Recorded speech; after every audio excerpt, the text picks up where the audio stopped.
I would definitely say not to be. Oh, Tess, I just love Shakespeare.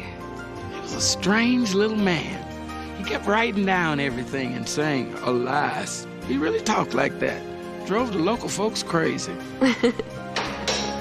Okay, give me a T.O. and grab some bench. Come on, don't make me give you laps. That means shut up and sit down. Hey, what's wrong with you? Never take his Mickey Mouse class. I'll have you doing push-ups. Hey, come on, fellas, knock it off. All right, while we're waiting, I'm BB Monero, women's basketball coach. I don't think any of you are on the team. Anyway, as you know, Woodbridge College is what is officially called financially challenged. What that means is this school is busted flatter than a supermodel. So this year, I'm going to do basketball, and I'm going to be in charge of the theater department. I'm really looking forward to this assignment, too, because I figure I'll expand my horizons, and I can really use the extra $60 a month. Now, as my first official act as head of the department, I have hired one of the greatest actors of daytime television to teach our class. He's a little late, but hang tough. Who are they waiting for? Our assignment. He's late. Oh, no, he's an actor. They never think of it as showing up late. They call it making an entrance. Hello! All right, here he is. Hey, you know him as Malcolm Elliott from the daytime drama, The Young and the Yearning. He's Joel Redding. I think my mom had a crush on him a million years ago. You know, I never missed a day. I wouldn't even schedule basketball practice at 2 o'clock so I could watch this show. Well, I'm flattered. You're flattered. I'm flattered. You're the greatest. Now that Malcolm's toast because he was poisoned by his aromatherapist, Joel has decided to join our faculty as a visiting professor. Or until they need his twin brother. Thank you, Coach. Well, I know why you all are here, but you may not know why I'm here, why I left New York and said goodbye to Malcolm Elliott, who earned me 11 years of work and 4 Emmy nominations. I left that soap opera and walked into this theater because the theater is not only where an actor truly bears his soul, it's where he learns that he has one. And I'm ready to share that with you. Now, I know that most of you are undergrads, although we do have a couple of grad students here, and that I'll be working very closely with all of you. Now, don't waste your time, man. It's just an old TV guy from the Wax Museum. Everybody will get a chance. I hope that you'll all decide to participate in the community fundraiser that I'll be developing. I've decided to make it an evening of Shakespeare, and I hope to see you all at the auditions.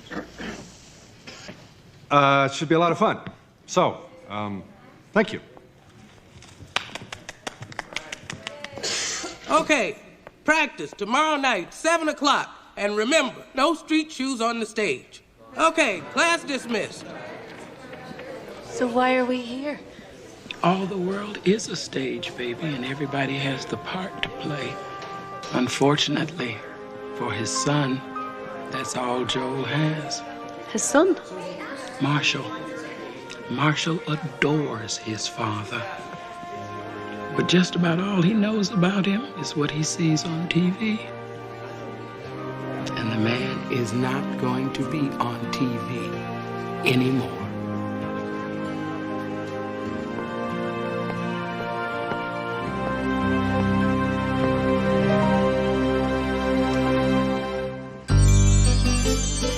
When you walk down the road, heavy burden, heavy load, I will rise and I will walk with you.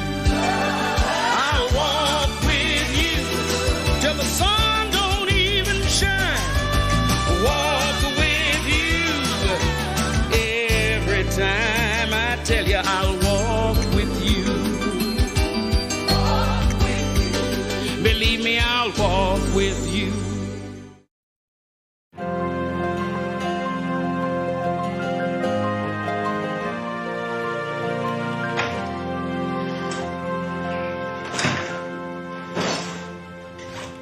Mom.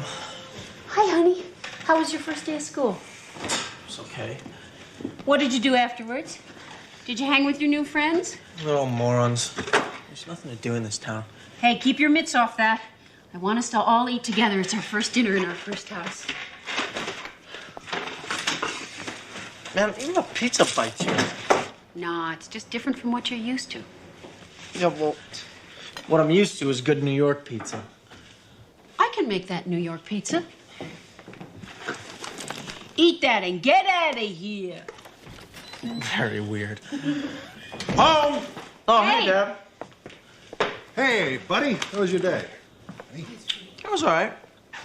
Let's see. Well, at school, they're only a year behind everything I did last year. I hate the school, I hate the town, and I want to go back to New York, but outside that, it was a great day.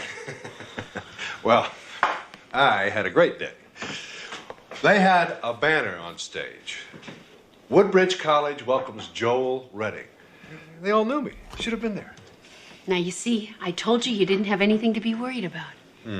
Listen, I noticed when I came in that the table was behind the couch. Doesn't really fit, does it? The table was behind the couch in our apartment. You were just never there to notice. Sorry, just trying to help. You know, you could help by hanging the family portrait. Look, I'll get it. Who on earth? We don't even know anybody yet. Actually, I meant to tell you. Dad, it's for you. They're here for some meeting. Hello, I'm Monica. I spoke to you on the phone. I'm your new stage manager. And I'm Tess. The dialogue coach. Yes. For a play? It's going to be wonderful. I love Shakespeare. Yeah, Dad's the best at that. You know, he's not just a TV guy. I thought you were only going to teach this year. Well, it's just a little fundraiser. They needed a director, And you couldn't say no. It's an evening of great moments from Shakespeare. And a month's worth of evening rehearsals. Yes, I'll put on the coffee. Well, why don't we get started?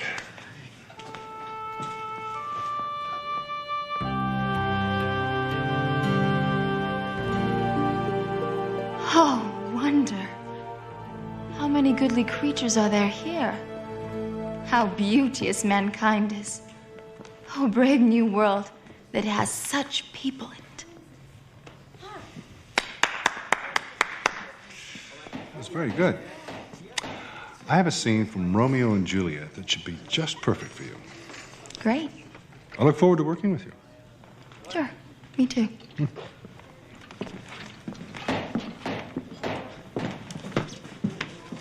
The old charm is getting old. That's a sign. Must be a difficult time for a man. They call it midlife crisis, but if he isn't careful, it's going to be a crisis for everybody real soon.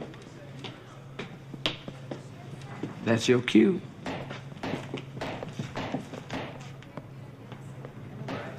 Hey. Hello, Marshall. What are you doing here? Well, after school's out, there's nothing to do in this crummy town. I figured I'd see if Dad could use some help. He could. We need a Hamlet. Oh, no. Listen, I'm not an actor. I mean, look, Dad's the actor. You know, I've seen him do it, but there's no way that I could... But what? You'd make a great Hamlet. Why? You have so much in common. Like what? Well, for one thing, you're both students, right? You both love your fathers. You're both making adjustments to major changes in your life. And maybe some of the things that are confusing to you were confusing to him. Go on. Take a look at it.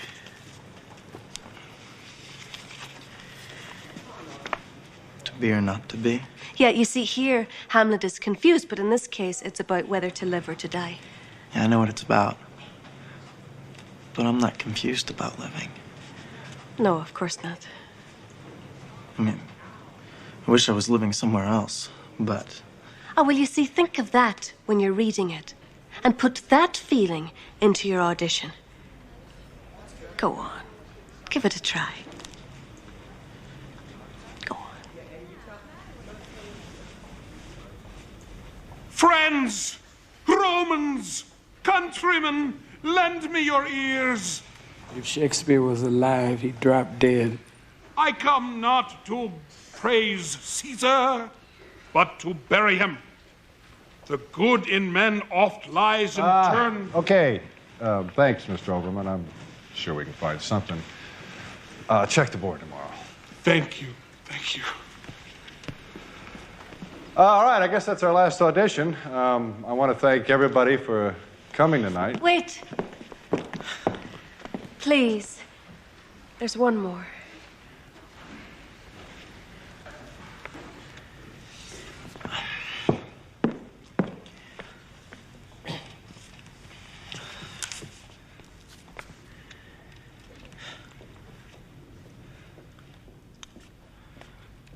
To be or not to be? That is the question. Whether 'tis nobler in the mind to suffer the slings and arrows of outrageous fortune, or to take arms against a sea of troubles, and by opposing end them. To die. To sleep no more. And by sleep we say to end the heartache and thousands of natural shocks that flesh is heir to. To die. To sleep.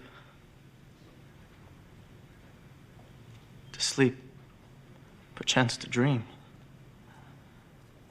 Aye, there's the rub. For in that sleep of death, what dreams may come when we have shuffled off this mortal coil must give us pause.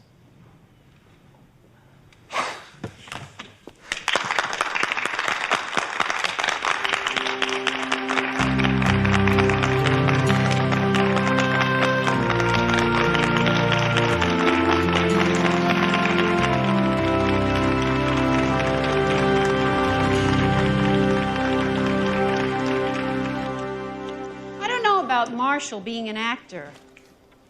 Well, he's pretty good. Well, of course he's good. He's my son. Right. Tell me something. Are these pants too tight? No. No, wait, don't change the subject. You know, Joel, you never finished college. I don't want Marshall distracted like you were. Honey, I was distracted by you. Hey, don't try your charm on me. Listen, he's got to keep up with his grades. I'm serious. I really don't want him to end up... What, like me? I didn't say that. On guard. Another hit. What say you? A touch, I do confess. Oh, not with my sourdough. Oh, well, here, give me this.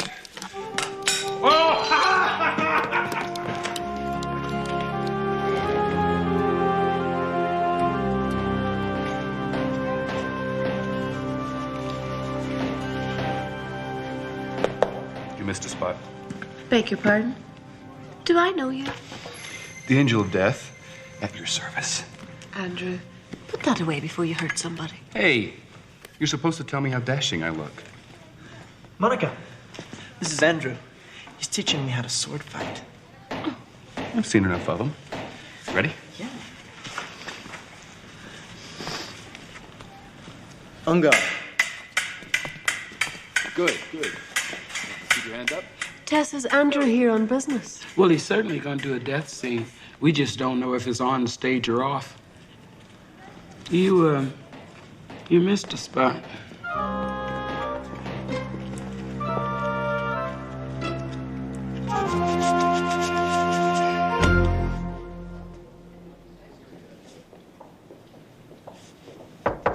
Come in. How you doing, Mr. Shakespeare? Malcolm's croaking today. Don't you want to see your own character hit the buzzer? I really have a hard time watching myself on camera. Well, believe me, you're smoking. Whatever you remember about me, Katrina, remember that I never stopped loving you. I never got to tell you. I'm not just your lover. I'm your...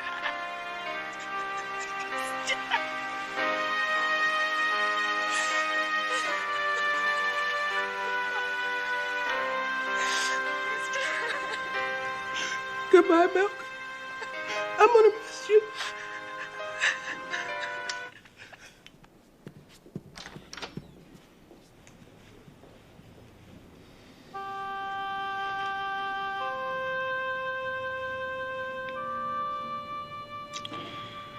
Out, out, brief candle.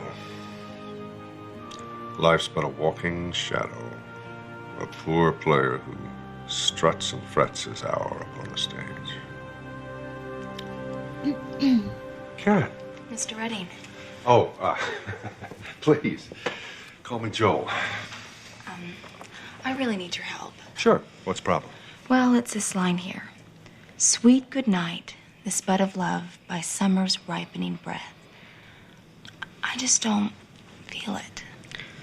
By summer's ripening breath may prove a beauteous flower when next we meet. Good night, good night, as sweet repose and rest come to thy heart as that within my breast.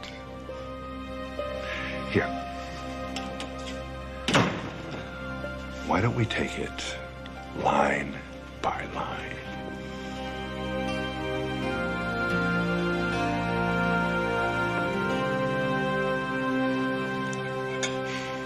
So where's Dad? He called. He's going straight to the theater. Why didn't you tell me? Honey, how was school today? It was okay. Listen, I got rehearsal. Wait a minute, not so fast. What? Well, somebody from the high school called. Do you have anything to tell me? Okay. So I skipped the class. 3, honey. What's going on? Listen, this is no big deal. Okay, I know all that stuff. Where were you? I was working on my lines. Instead of going to school? Listen, I don't like school. I like acting.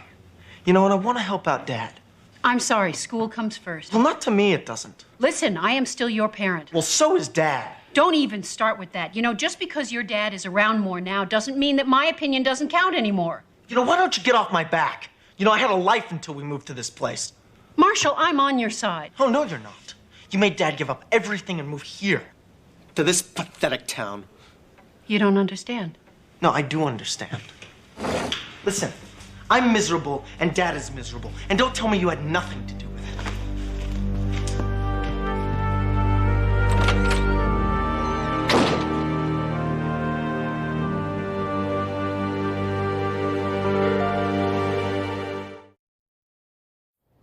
See, this is why it's good for us to work alone. Art takes concentration. Now, do you notice anything about these lines when Romeo and Juliet first meet? No, okay. It's a sonnet. 14 lines. Romeo's first touch should be electric. Here. Let me show you. Look at him. I can't believe he's doing this. Well, honey, he thinks his best days are over, and he's trying desperately to hold on to somebody or something that still makes him feel like a man or a star. Well, which one of us is going to stop him? Neither one of us. God made us angels, not police. Now, we can hope and pray that he makes the right decision, but the choice is his. Sin from my lips? Oh, trespass sweetly urged. Give me my sin again.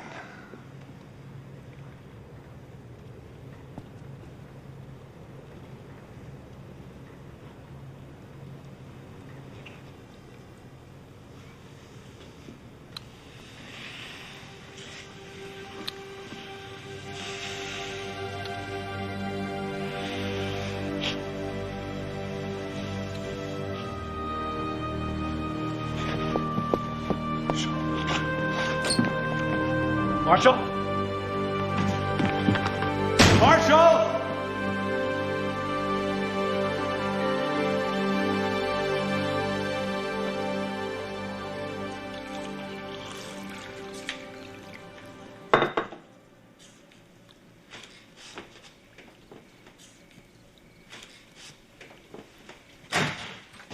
Hi, rehearsal over? Yeah. What's the matter? Marshall, I'm going down to bed. What's going on? Joel. Just a long rehearsal, and I think I'll make myself a sandwich and then maybe get to that picture.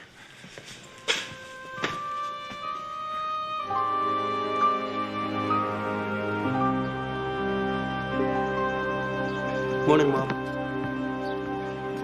Where's Dad? He's already gone. Marshall, have you seen the ladder? Yeah, it's at the theater. Graveyard of every tool in this garage. Blueberry pancakes?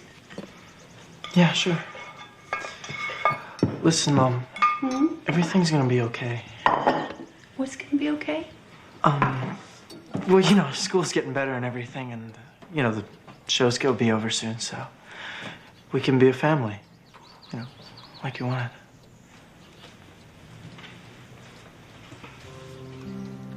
Who are you? And what have you done with my son?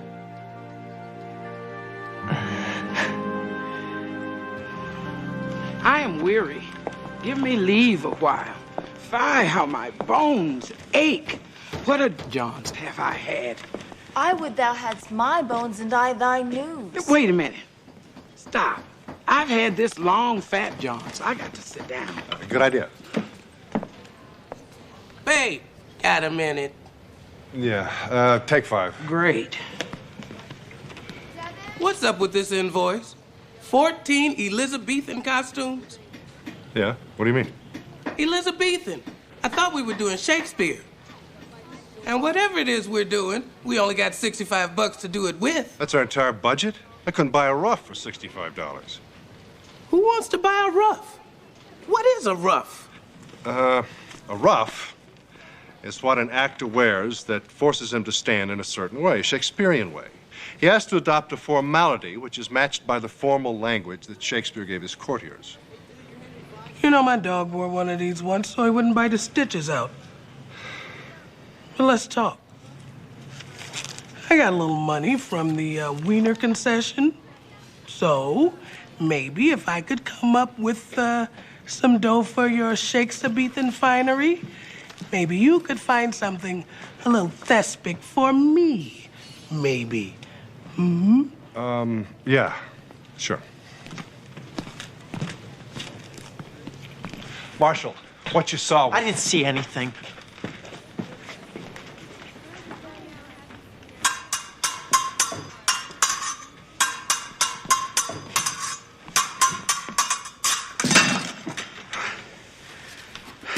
Marshall, come on, you're not concentrating. Excuse me. Here, Marshall. Let me show you something. Yeah? Sure. Thanks.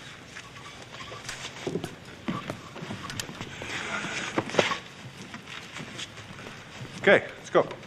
On guard.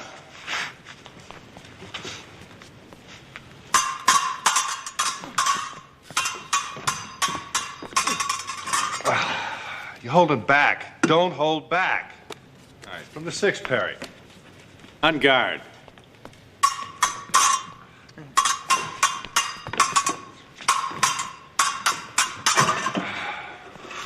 Come on, man. If you want him to believe it, you got to commit to it.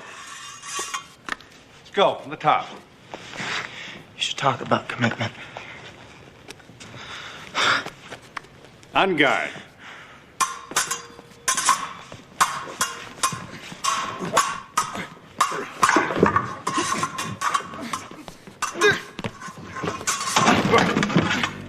Marshall, stop it! Marshall, please! Marshall! Marshall! Marshall, that's enough rehearsal for today.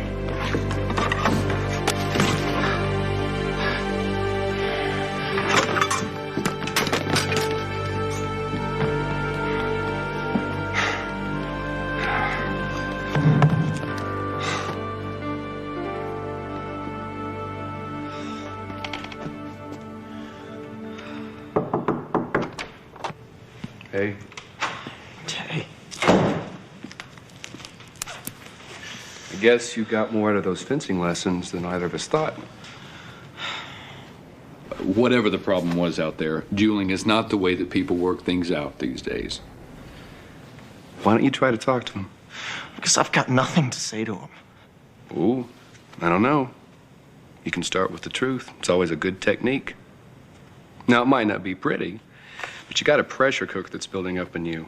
And the truth is kind of like a safety valve, you know? You just let it out even and slow, and just maybe you won't blow up all at once. And one other thing. I'd pack away the swords first. I'll see you out there.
Okay, everybody, that's it.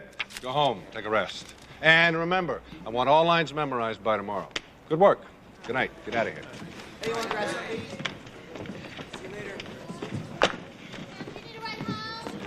I'm fine, thanks. Marshall, you want to ride home? I'd rather walk. I'll see you at home.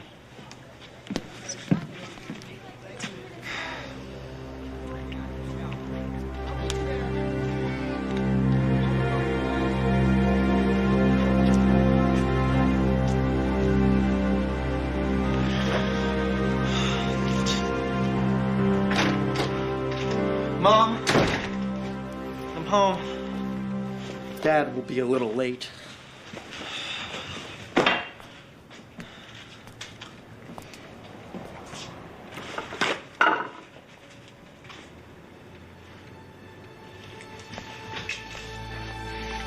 Mom? Mom? Mom? Mom!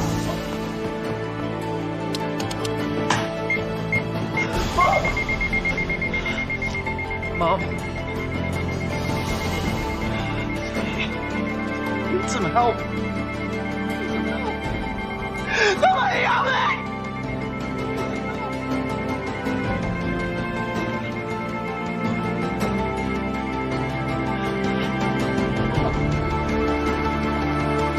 Dad!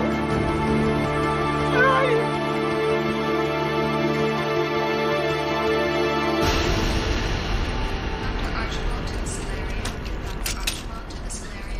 Marshall, what happened?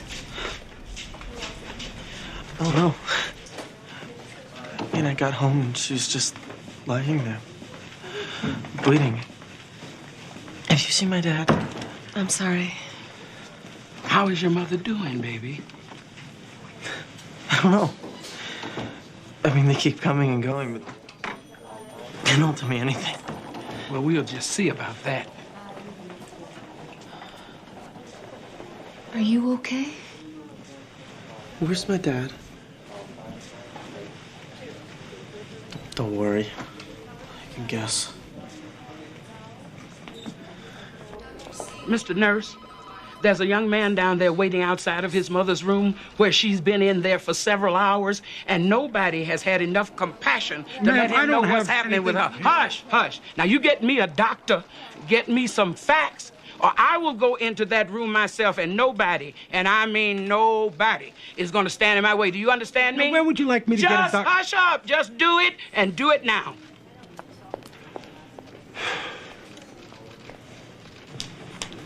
Marshall. Marshall, this is Dr. Schulman. Hi. Your mother has suffered a blow to the head, which has caused a severe hematoma. Tell him what that means. It's a bruise inside that's caused her brain to swell. Now, that leaves us with some very difficult decisions. surgery, right? Marshall, the type and the location of your mother's hematoma makes this a very dangerous operation. I'd be lying to you if I told you there wasn't some risk here. What risk? If we operate, she may live, but lose her sight. And if she doesn't have the operation? It is possible that the swelling could go down by itself, or it may get worse. And when that happens, it will be too late to operate and she will die. Look, I need your father to sign a consent form for the surgery. I left a message at home. If he went back, he'd be here by now. Well, in the absence of an adult relative, I have the power to use my discretion. Look, Marshall, you're her son. What would she want? Mom's a fighter. Go ahead. Do the surgery. Doctor. If somebody had found her sooner, would it have made a difference? Look, don't beat yourself up over this. This is not your fault.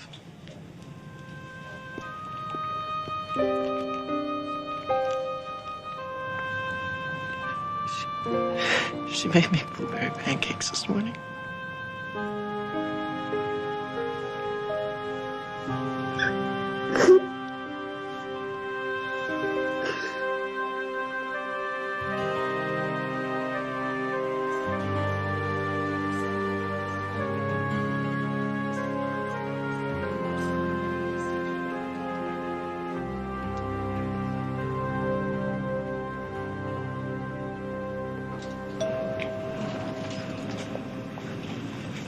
Nurse? May I help you? Yes, my name is Joel Redding. My wife was brought in here earlier today. Can you tell me Thanks for dropping by. what happened? Since when do you care? Marshall, calm down and tell me what's going on I here. don't want to talk to you. Marshall, what happened to your mother? Tell me, please. Look, cut the act, Dad. Because you don't care about her and you don't care about me. Well, you care about your bimbo. Marshall, let me explain. I was with Karen, but we were rehearsing. Rehearsing what, huh? Don't lie to her! Don't! Marshall, stop it! Marshall, that's enough. And Mama's gonna hate you, too. If she lives.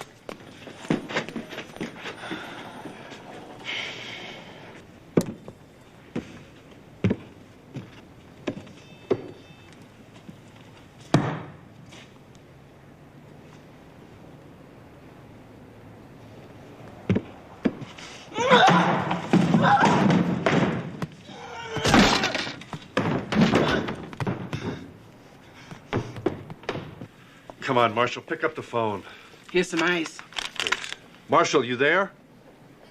Marshall, I'm just trying to find out if you're okay. Maybe he's still in the hospital. Better look for him. Maybe I better go with you. Marshall's been under a lot of strain lately. I think he's starting to crack between moving and rehearsals and now this terrible thing with his mother. Well, let's just step right in here a moment and see what we can find. What is this? A chapel. Some people think of it as a place for reflection and meditation. Well, doesn't look like he's in here. Well, I think you ought to sit down. What for? To reflect and meditate. Sit on down. Beg your pardon? Well, we'll get to that pardon part later.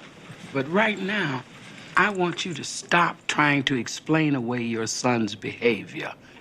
I think he's handling this thing pretty well, don't you? Handling what thing? Your affair. How did you know? Well, you don't have to be an angel to see what's going on around here. But that's what I am, an angel sent by God. Now, don't be afraid. But I have to tell you, God is not pleased with what's going on around here. All the world is not a stage, Joel. And the men and women are not merely players. Who you are and what you do matters to God. Now, how charming you are, and how many autographs you've signed, and how many of those little gold statues you got sitting on your cocktail table will not impress the creator of the universe. Now, you play all the roles you want to play, and it won't matter a bit, because you're not playing the role that God created especially for you. Joel. Just Joel. And the real Joel has no business fooling around. I'm sorry. Don't tell me. Tell him, tell God, and then tell your family. They're the ones you're hurting. I never meant to hurt anyone. I wasn't looking for someone else.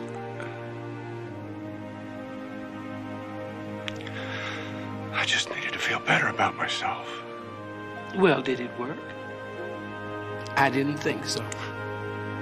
And another thing, what do you care about being loved as a TV star when you're already loved as a father, a husband, and a child of God?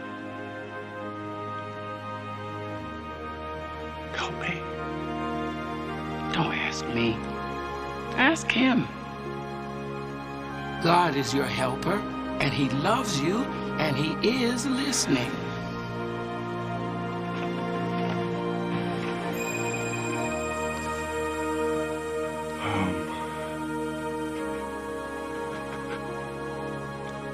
I've really messed up here, but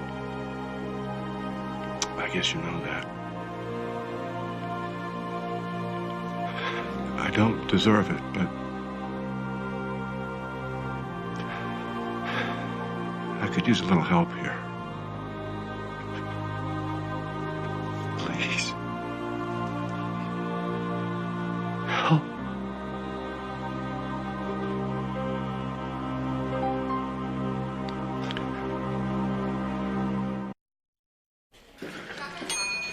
Oh, here they are now. Mr. Redding, I think we're out of the woods. She's in post-op now. Monica here? Yes. Oh, telephone. Would you excuse me? Anyway, it went very, very well. Thank you. Hello? Marshall? I think we're looking at a rapid recovery. Oh, thank God. Yes, indeed. Can I see her? Well, she's not awake, but I think you can look in.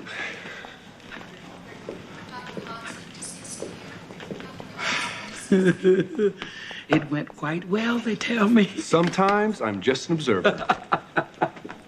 I just spoke to Marshall.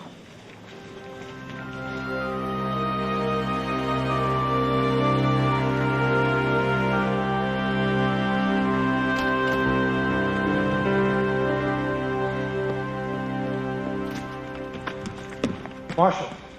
Mom's okay. She's okay. She's gonna be fine.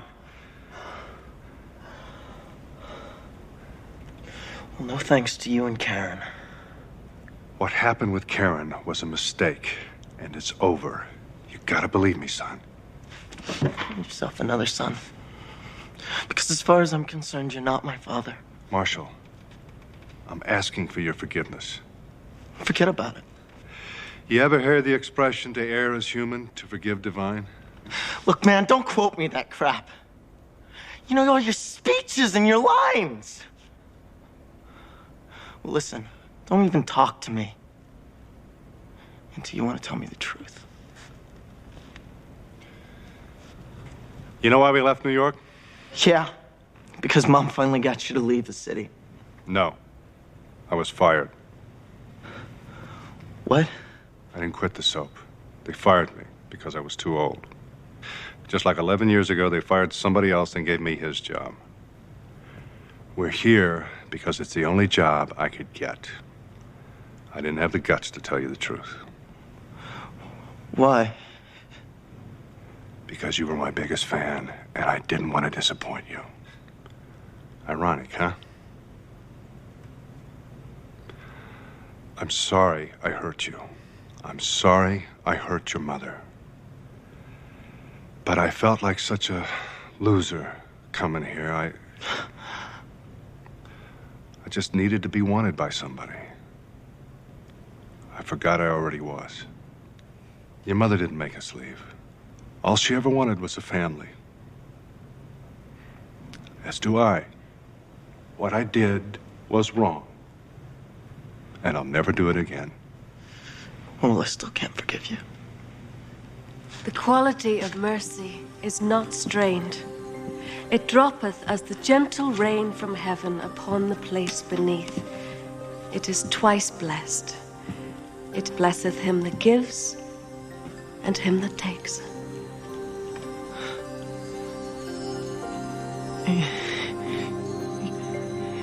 You're like some kind of an angel. Before Shakespeare wrote it, God was it. Mercy is his gift. And you shine with his divine light every time you are merciful or show someone forgiveness. I should know, Marshall, because I am an angel, sent by God. And he wants you to understand that you cannot judge your father, but you can forgive him. I hate him. God doesn't hate him. He knows that Joel is a man and that men make mistakes. But you've never seen your father as a man, have you? Only as a hero to be worshipped. No one should be worshipped on this earth, Marshall. You may want to hate your father, but God wants you to love him. And it is time now for you to do that.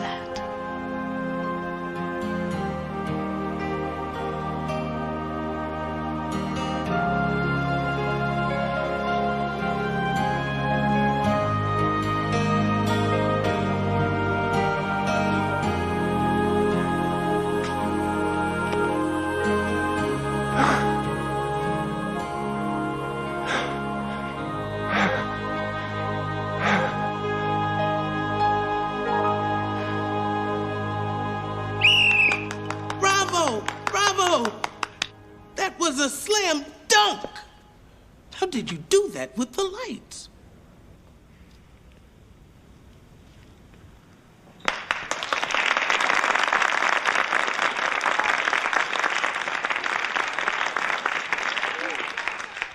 Thank you. Thank you all for coming to our little fundraiser this evening. You've given this old theater a new lease on life, and it makes me happy to know that you are all so willing to show this old building a little mercy. 'Cause you know, the quality of mercy is not strained. It droppeth as the gentle rain from the heaven upon the place beneath.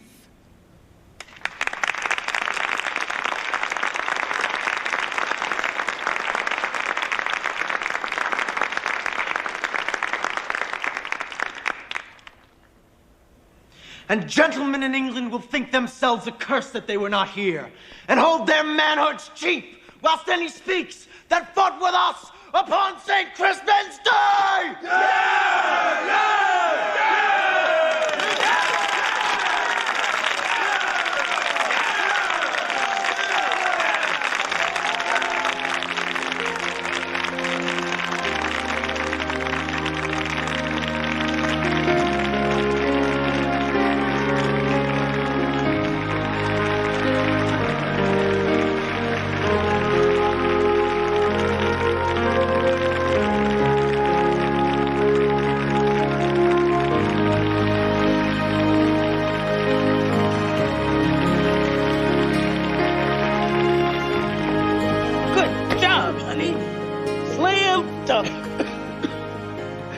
Nothing but net. You know, it doesn't seem the same without a little towel snapping done. So, where do angels go? We move on. And so will your family. Great show. You guys were really terrific. Excuse me, can I have an autograph? I don't give autographs anymore. Really, since when? Well, since I only want one fan. You. You guys ready to go? Yeah. Look now, you see, like I've always said, All's well that ends well. Look, Tess. Our names are in the program. There's nothing worse than a star-struck angel except two star-struck angels.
I'll blow your head off!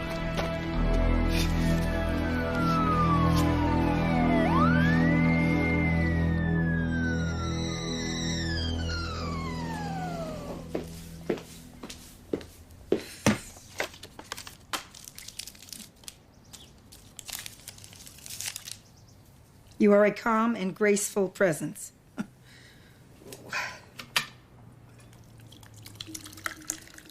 Oh, gosh.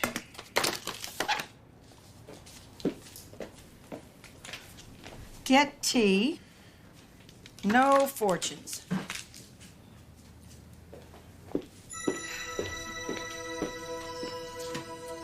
Oh, I don't understand what people see in tea. How could they not prefer coffee? But I suppose just as there are cat people and dog people, so too are there tea people and coffee people. And listening people and talking people. That's Kate Prescott. She's your assignment. She doesn't look like she needs an angel. She doesn't. Right now, she needs a friend. Later on, she's going to need an angel. And you're going to have to do both.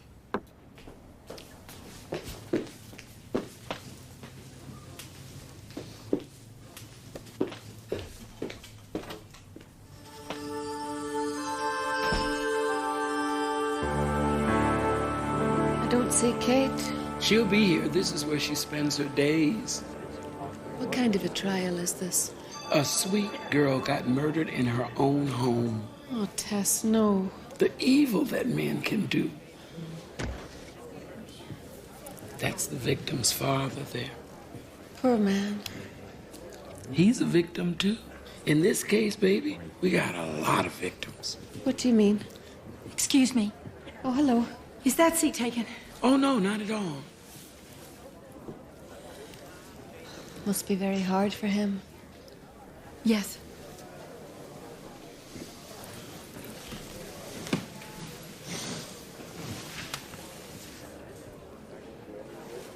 Come on.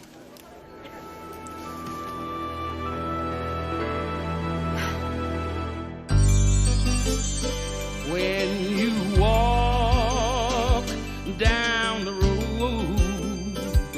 heavy burden, heavy load, I will rise and I will walk with you. I'll walk with you till the sun don't even shine. Walk with you every time. I tell you, I'll walk with you. Walk with you. Believe me, I'll walk with you. Dr. Hayes, based on your examination, were you able to establish the cause of death? Yes, 2 bullet wounds to the upper torso. .22 caliber. One was superficial in the shoulder area. The other pierced the heart. Death was instantaneous. And did you notice anything unusual about the path of the bullets? Objection. Your Honor, the prosecution is leading the witness. He's an expert witness. I'll allow it. Yes, there was something unusual. The bullets had a severely downward trajectory. And that told you what? That either the perpetrator was 15 feet tall or the victim was on her knees when she was killed. On her knees? Like she was begging for mercy? Objection! Withdrawn. The jury will disregard Mr. Reynolds' last question. Mr. Page, what was your relationship to the deceased? She was my daughter. Would you please tell the jury what happened on the night of April 4th of this year? Megan had come home from college. It was a surprise. She had a long weekend and she had decided to spend it with me. She made dinner. Just the 2 of us. And she wanted to talk. Not about anything, just be together and talk. But I wanted to get some ice cream. So she cleared and I went out to get it. I was gone about half an hour. And as I pulled into the driveway, I saw somebody coming out of the house. His back was turned to me, but when my headlights hit him, he turned around and I saw his face. Then he ran away. And I saw the door was open. And I ran into the house.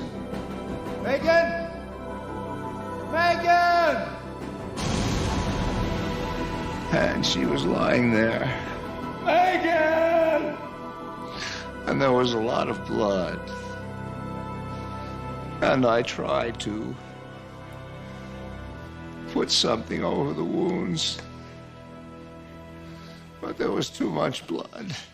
Mr. Page, the man who you saw outside your house, do you see him in the courtroom today?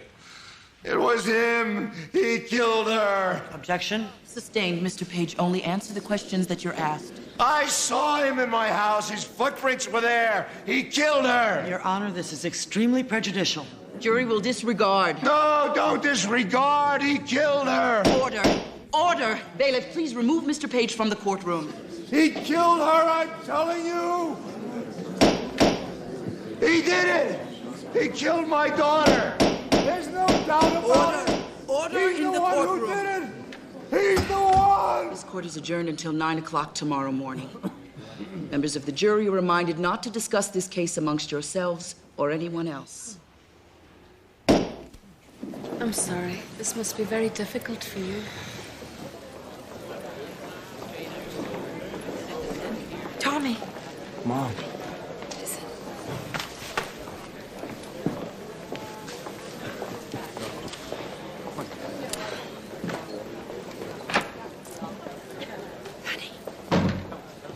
You heard him.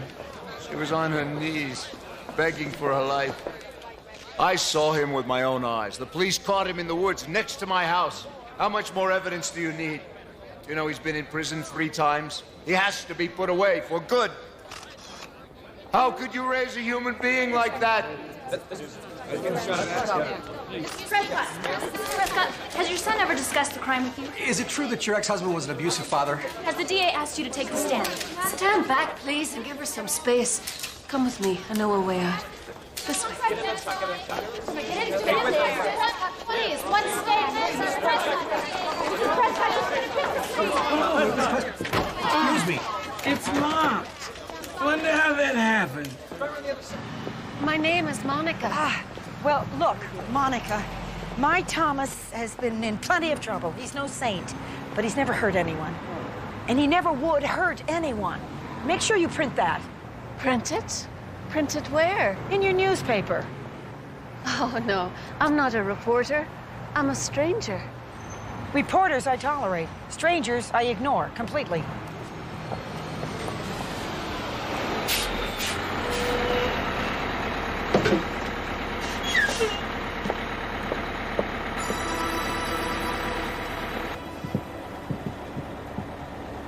Is this seat taken?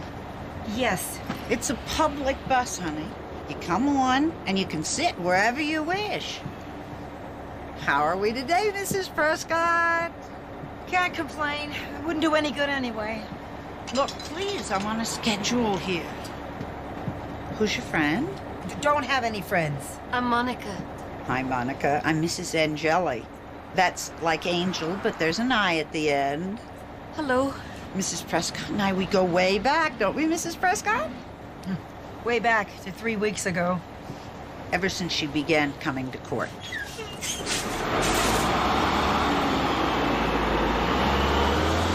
a tough day, I heard. You all right? I'm all right. Thanks. What's the word on the street? You don't want to know. That's all right. I already know. The papers, all of them say that he's guilty. I mean, they haven't even heard his defense yet. What's his defense? That he didn't do it. Please don't.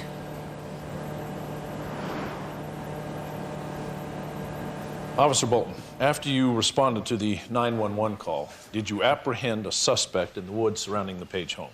Yes, I did. Do you see that man in the courtroom today? Yes. Would you please point him out? This gentleman sitting at the defense table there. Let the record show that he has identified the defendant, Thomas Prescott. Your witness? Officer, do you agree with the prosecution's theory for the motive in this crime? Yes, it was a burglary that went wrong. And what makes you believe that? The victim's purse was stolen, which contained some cash and credit cards. There's some jewelry missing as well. Several rings, an ID necklace, bracelets. Thank you. That's in the record. Now, on the night that you arrested Mr. Prescott, was he in possession of the victim's purse? Well, no, but they usually don't hang on to... Just answer the question yes or no, officer. No purse. Was he in possession of the stolen jewelry? No. Were there any traces of gunpowder on his hands? No. Was there any blood on his clothing? No. Nothing further. Your Honor. Prosecution may redirect.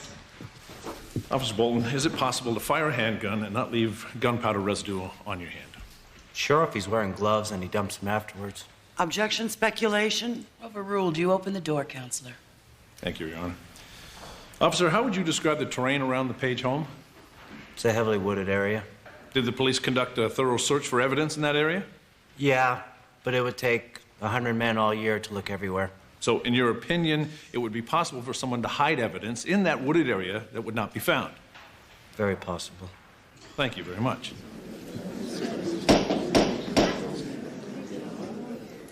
Mr. Prescott, how far do you live from the woods where the officer arrested you? Not far, ma'am, about a mile. And were you in those woods last April 4th? Yeah. I couldn't sleep that night, so I went for a walk. I like to go to the woods, because there's nobody out there, you know? I can be alone and think about things, and... Well, all of a sudden, I heard a bunch of shots, and... They sounded like they were real close by. And I wanted to make sure no one was in trouble, so I looked into it, and... all I could see in a quick flash in the moonlight was... someone, but I couldn't see their face. And I looked, I saw a man coming out of that house. And he was wearing a green hunting cap. And he was carrying a woman's purse. And I looked over, and the door was open, and I walked right in. And when I walked inside, that girl was on the floor in a pool of blood. And I was scared. Any man would have been. And I didn't know who else was there, or I just was trying to get out of there. And next thing I remember, you know, somebody pulled up and started yelling. I ran. Mr. Prescott, did you kill Megan Page? No, ma'am, I did not.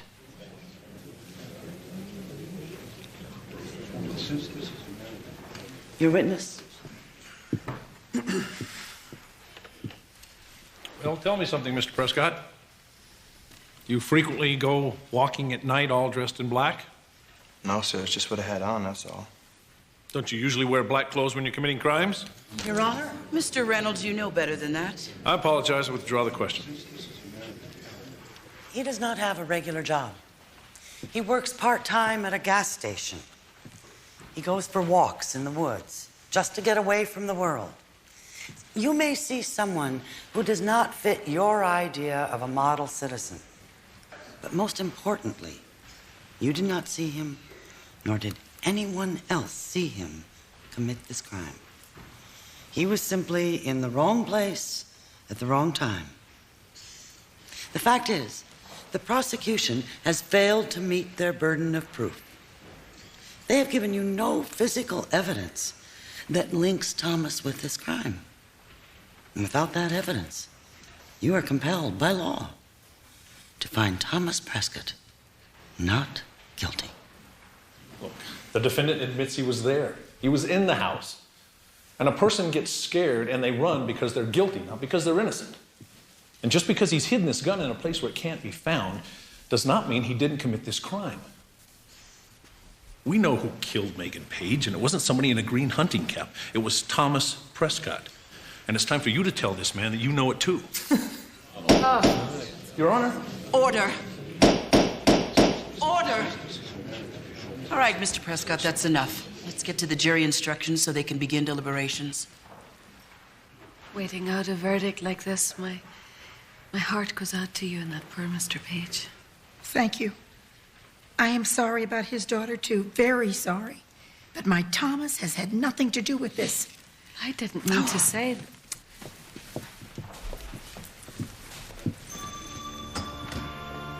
Tess, I don't know how to be her friend. I'm not even sure that she needs me. You take it from old Tess, baby. Tomorrow, when that verdict comes in, Kate is gonna need you plenty.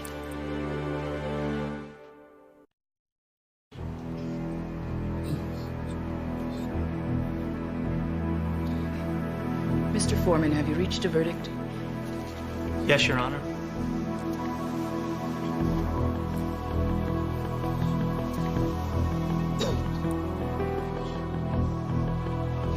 Mrs. Prescott, remember, there's always the Court of Appeal.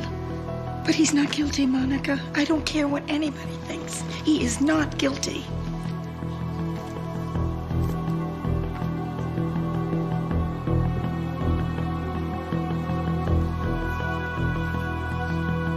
Mr. Foreman, have you all agreed on your verdict?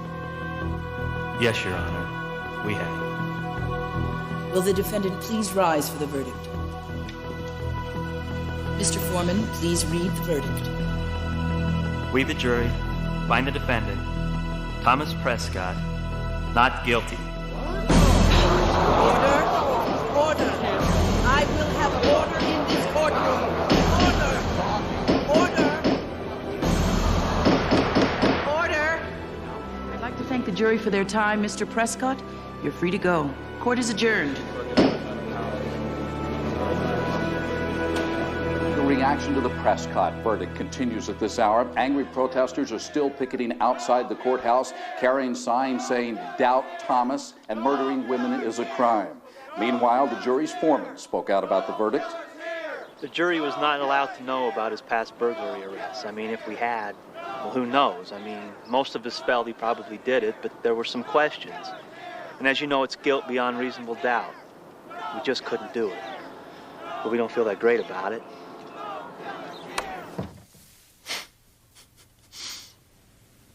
Not guilty.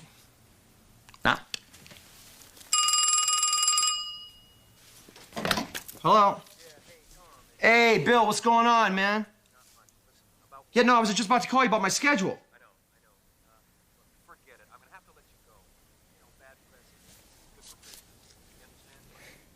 No, Joe, look, just take you to a stinking gas station job and just...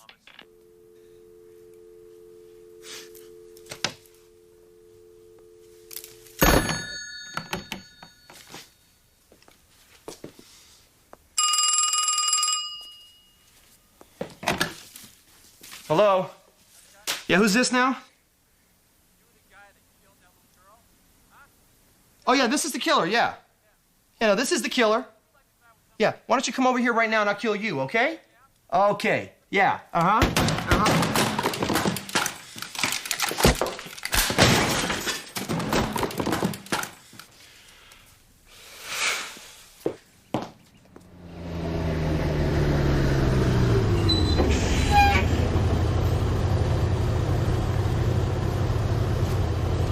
Mrs. Prescott!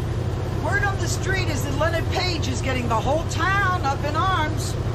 Thomas is not guilty. People need to get over it. No kidding. I really admire the way you're handling this. Living with Thomas must be very difficult. He wasn't always like this. He was a happy boy. Oh, with these real bright eyes. He never had a father. What a bum. So he started hanging out with older kids. They decide to steal a car one night, and so Thomas goes along with it. You know how kids do. So they send him straight to juvenile hall, which was supposed to straighten him up. But when he came out of there, he was different. His eyes weren't bright anymore. They were cold, hard, you know? And they haven't been bright since. Oh, no. We had evidence in this case that was far beyond... Get out of here! There he is! There he is! Tommy! Oh, Tommy! No! Tommy, stop! Want some? Thomas! Thomas, get in the house! Get in the house! Tom, go inside! Inside now! Go home, everybody! Go home! Go away! Go home, everybody!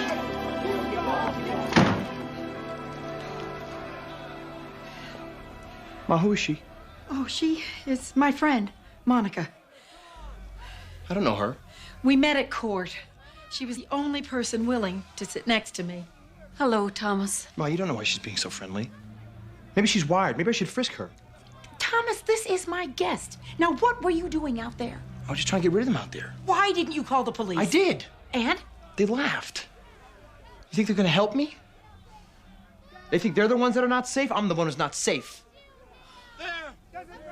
That's the violence Thomas Prescott is capable of on a moment's notice. The justice system does not work. That's right. We all have to defend ourselves because the system won't defend us. That's right. It's too late for my daughter. Do you want yours to be next? No! We're not safe in our homes while this killer is free. Do you want to live next door to a killer? No! Father, there are a lot of fired up people here that need to be cooled down. Whatever you'll do will be greatly appreciated. Then do something about it! That's a nice touch.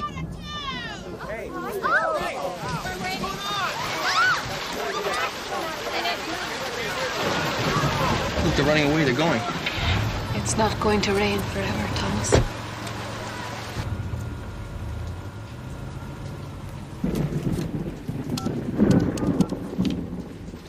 Yes, can I please have the number of Channel 6 News? I'm here with Kate Prescott, mother of acquitted murder suspect Thomas Prescott. Mrs. Prescott, why did you request this interview? Well, Thomas has been found not guilty. Now, everyone leave him alone. Please, leave us alone. May we speak to your son? He's not here. Where is he? Well, I'm not going to tell you. He has been through enough. Tommy has had problems in his life like anybody else. But he never hurt that poor girl. He has never, ever hurt anyone. There is absolutely no evidence that my son did anything wrong. People, just want someone to blame. The police haven't even bothered to look for the man in the green hunting cap. See, Tommy could never do this. He couldn't. He wouldn't. I know my son.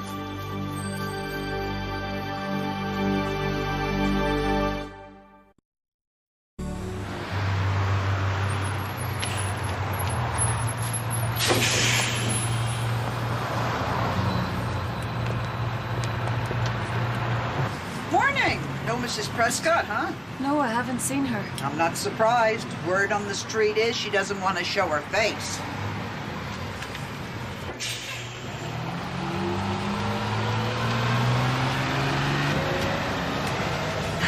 I'm worried about Kate. Seeing Thomas in the woods last night, I'm not sure what to make of it. Don't make anything of it. That's not what you're here for. Am I not here to help my assignment? Of course you are, but you remember this. The truth will set you free. The truth will set everybody free. But that does not mean it's going to drop in your lap. You got to find it first. Now that Mrs. Prescott has broken her silence to defend her son, what is your response? Well, it's sad. She has to believe he's innocent because otherwise she'd have to ask herself what part she played in raising a killer. She can't ask herself that. It's too terrible, so she has to believe he's innocent, no matter what the facts are. If you could say anything to Mrs. Prescott right now, what would it be? I'd tell her that your son is a killer. I know it, he knows it, the whole town knows it. We want him out, now. Don't make things worse than they already are. People are angry enough to do almost anything. Nobody wants to see you get caught in the way. Thank you, Mr. Page. We're done. I just need to do a quick stand-up out front. We'll be out of here in 10 minutes. Sure, whatever you need to do is fine. Thanks.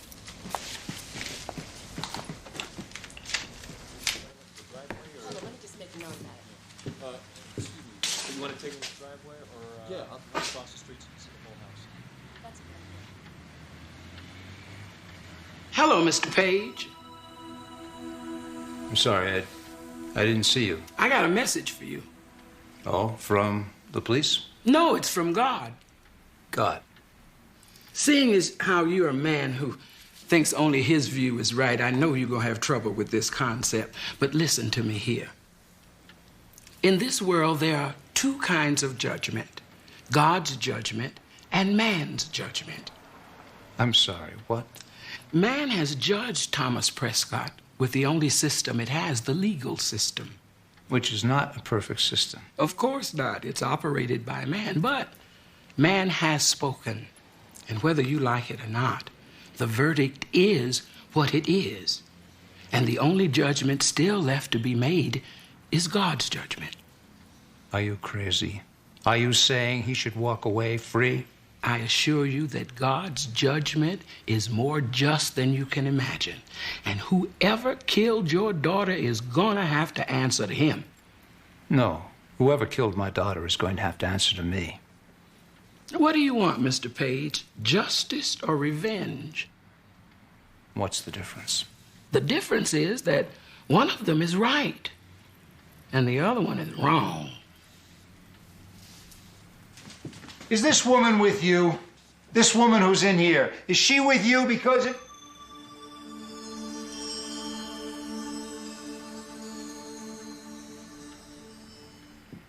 I'm sorry, I don't care about that. Sir, it's a take it or leave it deal, okay? You will. Okay, thank you. Yes. Ma, I just sold the store to one of those TV shows. $10,000. You did what? Why shouldn't I? I lost my job for no reason. Okay, I'm on the TV all the time now. They're making money off of us. We need the money. This will only make things worse. They want to hate you, Tommy. And you keep giving them reasons to. Mom, listen. Stop giving them reasons. Mom, listen, please relax. I've got it completely under control.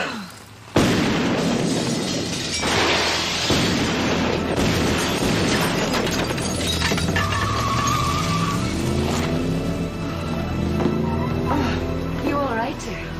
Yeah, I think so. But you know, I felt like I got hit. He tried to kill me. He tried to kill all of us. Leonard Page is after my son. He's never going to leave us alone. May I make a suggestion?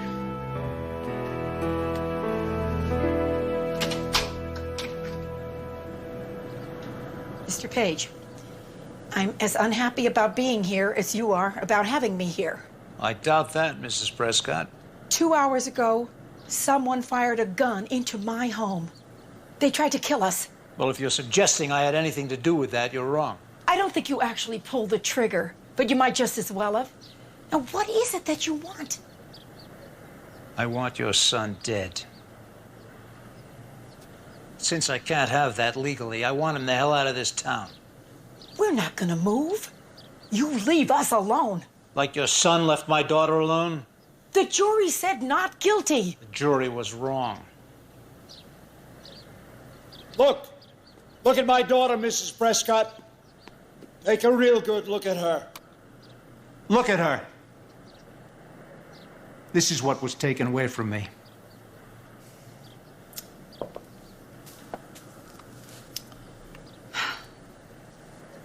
She was very beautiful. She was my life. I know why you need to find the person who did this. I have found him. You have the wrong man. Now, no matter how much you hate him, he didn't do it. No matter how much you love him, he did. Going out tonight? Yeah. I'm stuck inside all day. Okay, but be careful, all right? No, leave the dishes. I'll do them.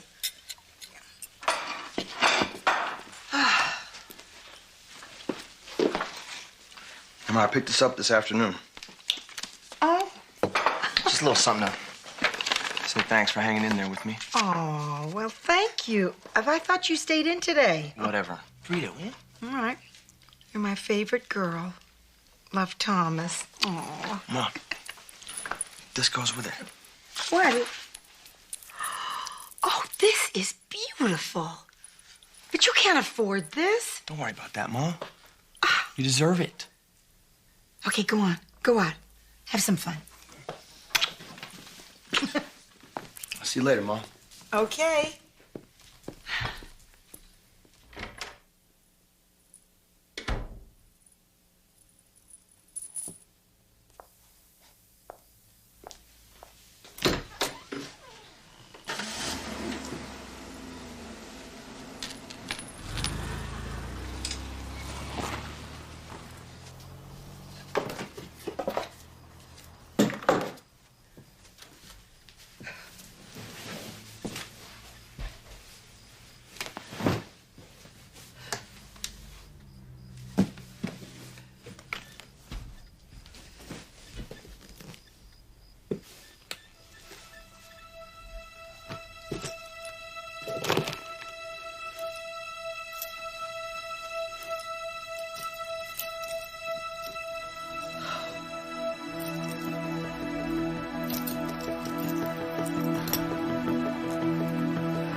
And then I thought, what is the guitar doing out of its case? So I opened the case, and there it was. I feel like such a fool. Oh, Kate, there's nothing you could have done. You can't say that. I am the one who raised him. Now, I thought I taught him right from wrong. Oh, I defended him to everybody. No, my son would never do anything like that. He's a good boy. Well, he's not. He's not a good boy. He's a criminal. Hey, Ma. Unbelievable. Unbelievable. Ma, some jerk started a fight in the bar, and I'm sitting there minding my business the whole time. They threw me out. What's wrong? You tell me the truth about that night. I told you the truth. Stop lying! You searched my room? You gave me Megan Page's jewelry as a gift! Ah! Ma, you don't understand. I understand that you killed that girl! No, she was dead already! Liar! Liar! Ma, I did lie. But not about that, Ma. I was in the woods that night, but I was just looking for something to steal, Ma. Nothing big. Just something to make a couple bucks on. And then I heard these shots. So I went to look and see what was going on. And I saw this guy with a green hat, and he was running. He ran right by me. So I went inside, Ma. And I was just looking around. And then I saw the girl. She was just lying there, Ma. Lifeless. And then I was gonna call 911. But then I saw the jewelry. I don't know, Ma. I just had to take it. I don't even know why.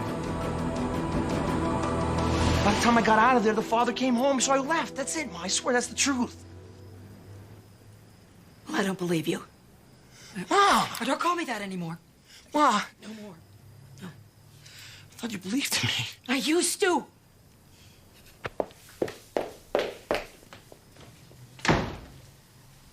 She didn't believe me. Can you blame her? No one believes you, Thomas. How could you do it? And how could you do it to her? I didn't. And this is my life we're talking about here. Yes, and you're wasting it. It's my business. Look, you have every right to ruin your own life. But you certainly have no right to ruin hers. Get out of my house.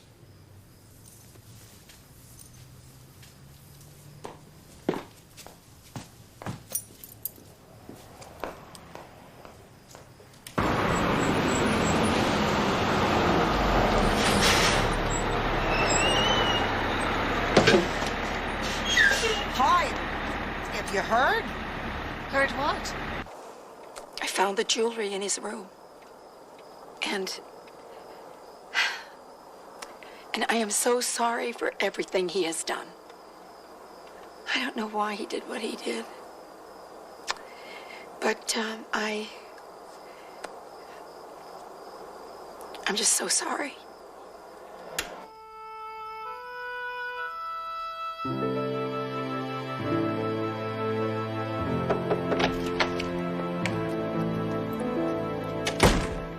He's gone.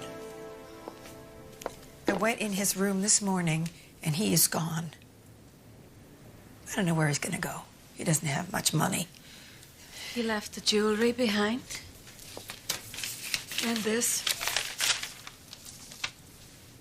Mom, I know you probably didn't mean what you said, but I have to go. Don't worry. Love, Thomas. Step out of the car. Have you stepped toward the police car? Put your hand in the car for me, please.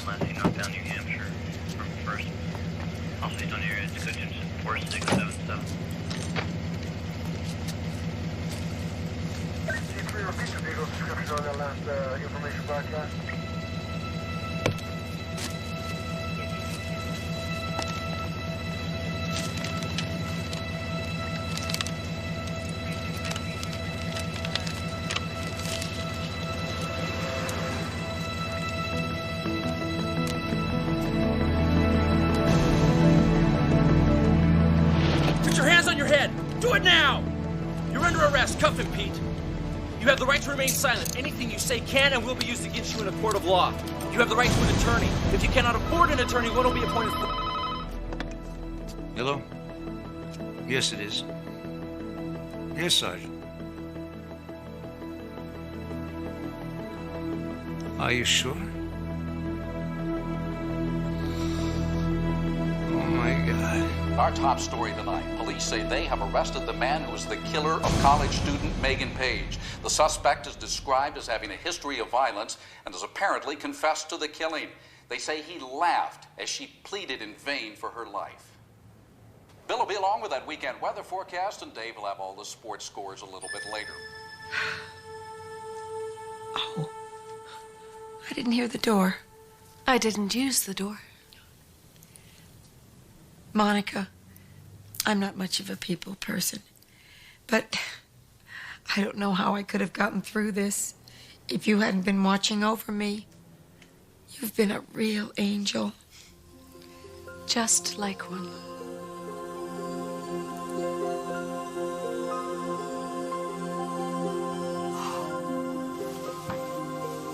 Oh, my.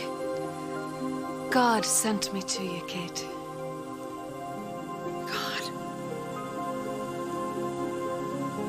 God is real. Oh, yes. More than real. There have been so many times I've prayed. And he really is there.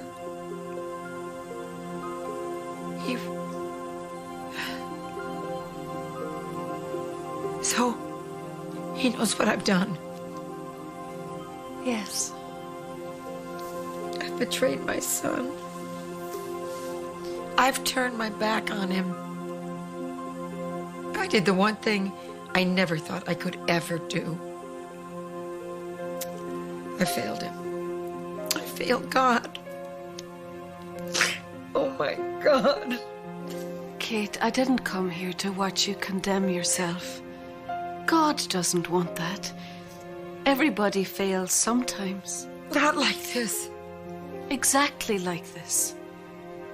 You exchanged your faith for evidence. You stopped believing in what you knew, and you started believing in what you saw. But you see, faith is the evidence of what you can't see. So put your faith in God, who you can't see, and trust Him to right the wrongs with Thomas. Let Him speak to you and to everyone else who has failed Him. Like Leonard Page. Yes. You two are more alike than you are different. You have both suffered great pain. But with God's help, you can turn judgment into compassion. You can turn hate into forgiveness. You must forgive Leonard Page. And Kate, you need to forgive yourself too. Oh, I could never do that.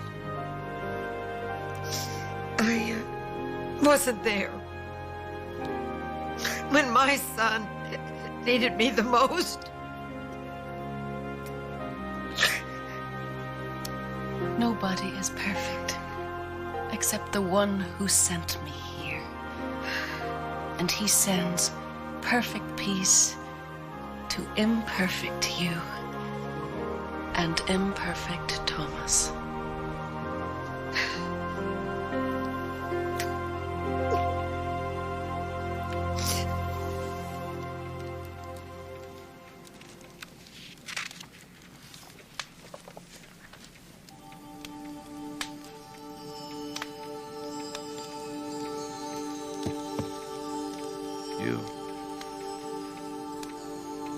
Who are you? My name is Tess. I'm an angel. And now I'll tell you who you are. You're a man so full of hate and pain, you want the whole world to feel it too. I have the right to hate. Maybe so. But who does it really hurt? The man who killed your daughter or you? Hate is more toxic than any chemical, Mr. Page. It poisons from the inside out. And it's a fast-acting poison. Before you know it, you're filled with it. Hate's in charge, and you can't control it anymore. You thought by blaming that boy for what happened that it would make you feel better. Did it? It was a mistake, but now they've caught the right man. Yes, they have, but what difference does it make? Do you turn your hate around and start the whole thing all over again? The only thing you can do with this man, Leonard Page, is forgive him. Never. Forgiveness is not a sign of weakness. It's a sign of strength. Hating is easy. Forgiving is hard. My baby is gone. She's gone, but not lost. And another father is taking very good care of her right now. But I should have been here. I should have protected her. There was nothing you could do. And sometimes admitting that is the hardest part. You did not have the power to stop it. I'll never see her again. Oh, honey, we angels don't talk about never. I believe that you'll hold your little girl in your arms again someday. But in the meantime, realize that Megan is never too far away. A part of her will live in you for all of time. And there's a part of you inside her right now, today.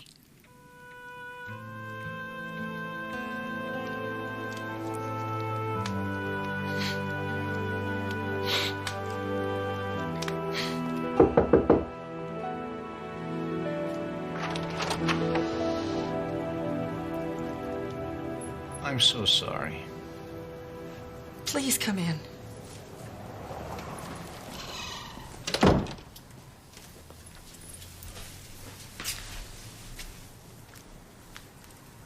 Have you heard from Thomas? No.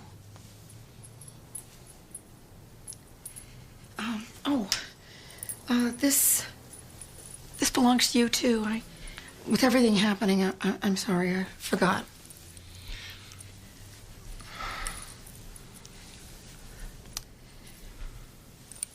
I would like you to keep this.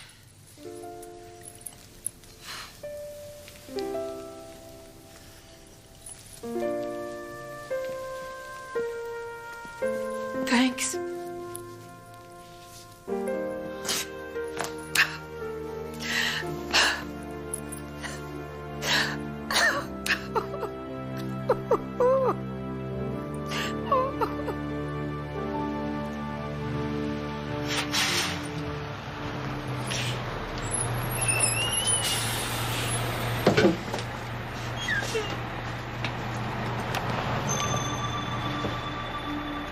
Tess, where's Mrs. Angeli?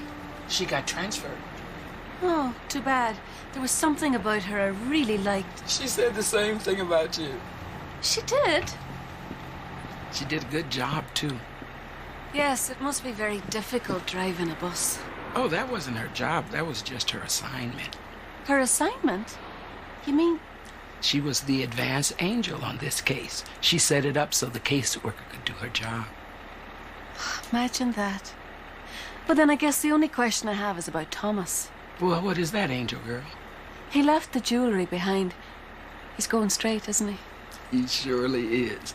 And Leonard Page has declined to press charges on the stolen jewelry. He says it's time for healing. Well, that's very nice, but Thomas seems to be the forgotten soul here. I mean, wherever he is, he's alone. You know better than that, baby.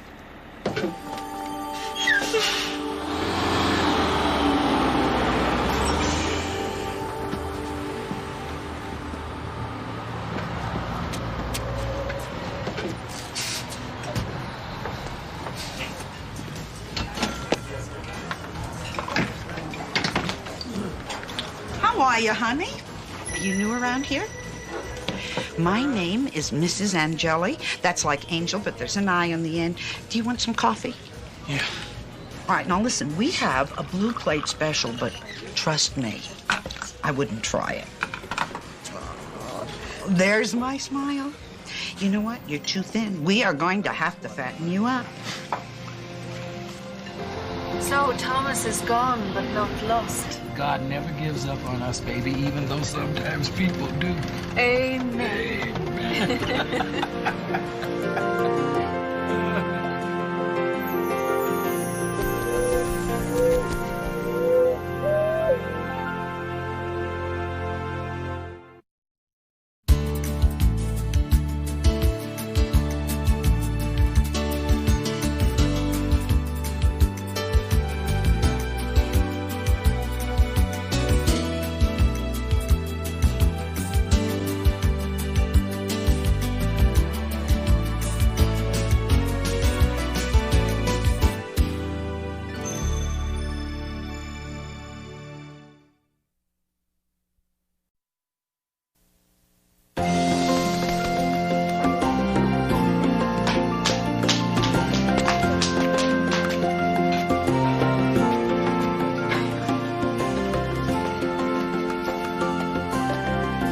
Finds shape so easily. It doesn't take long in the right hands. Good play. Dug it myself. You and me, we're the only ones that dig around here. Are you talking to the dog? He's the only one that listens. Hey, looks like a boot. Maybe this will be the one, Whit. Maybe. Just might be. Work with the thumb, just like they did 1,000 years ago. It's amazing that making a pod hasn't changed in all that time. Clay, a wheel, a pair of hands. That's how it was meant to be. Oh, I'm sorry. I'm expecting a call.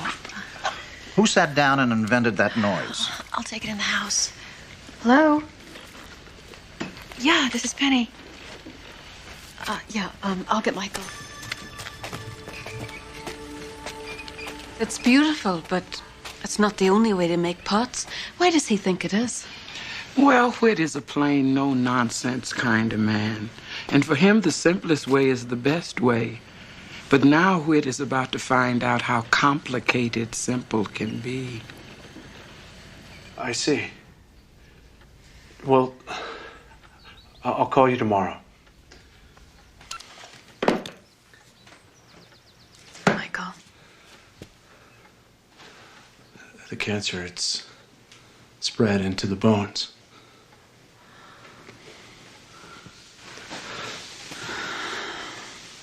How long? 2, maybe 3 months.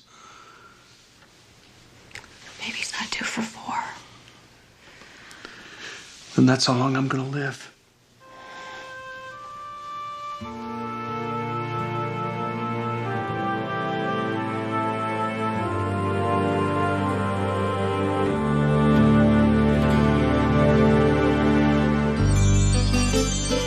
When you walk down the road, heavy burden, heavy load, I will rise and I will walk with you.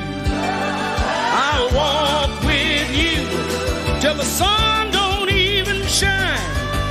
Walk with you every time. I tell you, I'll walk with you. Believe me, I'll walk with you.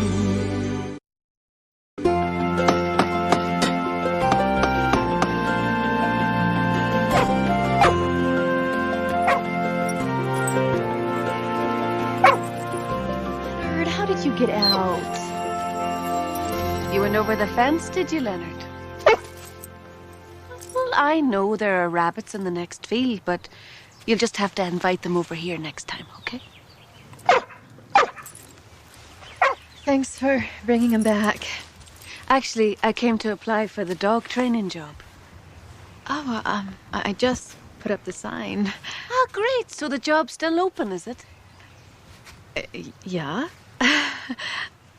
Have you ever done any dog training?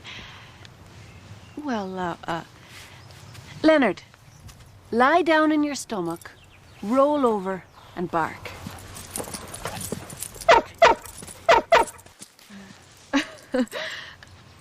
Leonard doesn't do tricks. Well, maybe he's just a bit shy. Well, it's 9 to 5, 6 days a week. I'm afraid it's only minimum wage right now, but all the meals are free and the vegetables are fresh out of the garden. Do you have cappuccino? We got an espresso machine for Christmas a few years ago. If you can find it, you're welcome to all the cappuccinos you can drink. Wonderful. Yes, I'm looking forward to working with you two. It's a lovely farm you have here. Very simple. Oh, it's my father-in-law's. It's been in his family for generations. Hasn't changed much over the years. Neither is Whit. Must be difficult for a man, I think. Things change all the time. Yeah, it is. So anyway, I wouldn't bother making any cappuccinos for Whit. He gave up city life years ago to get back to the land. Anybody else around here drink coffee? I brew a mean mocha latte. My husband used to drink coffee all the time when he was on the fast track down in the city. But things change. Yeah. My husband is dying. Ruin your eyes staring at that thing. It's a computer, and it's how I do my business. Yes, well, if you ask me, computers are bad business. Give me a face, a handshake. How can you tell an honest man through a computer? You can't. But the good thing is, they can't tell a dying one. Now, that's not true. I spoke to Dr. Ellery today, Dad. The cancer has metastasized. It's spread into the bones. It's over, Dad. We fought and we lost. Now listen to me, Michael. You said that you could lick this thing, and you can. Now we got you out of the city into good air and good food. All it takes is a little time. There isn't any more. I'm going to have to go to the hospital soon. No, you belong here at home with your family. Not in some hospital. Look, I know how you feel about hospitals, Dad. Then let's not talk about it.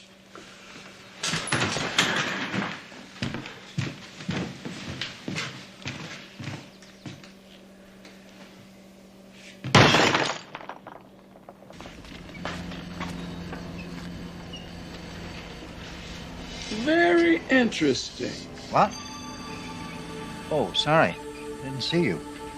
This shelf of vases. Yes, they're reduced. Irregulars. Well, they all look very regular to me. Well, they're not perfect. Nothing made by man is. Well, I've got to come up with a perfect one. You know, a lot of people think that it's the imperfections that make things beautiful. That's the human part. Well, I'm not like a lot of people. Oh, I can see that. You got a lot of nice things here. You mind if I drop in again later? Anytime. Name's Whit. I'm always around. Funny. So am I. No. Mm-mm. Got a little tilt to it, Grace. That won't do.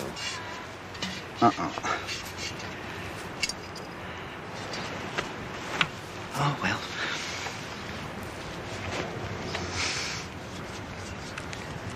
Rained yesterday. Thought it might frost up overnight, ruin the tomatoes I planted, but we're all right. Slept good. Well, as good as I ever do. I talked to Michael today. He's finishing up a job, big job. One of those computer things. He wants to go to the hospital. Just like you did. But I think what killed you was that hospital. Without fresh air and sunshine, the soul just shrivels up.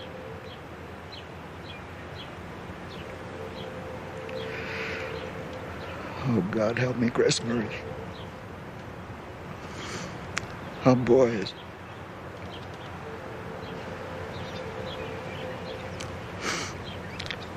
I'm not going to let him die.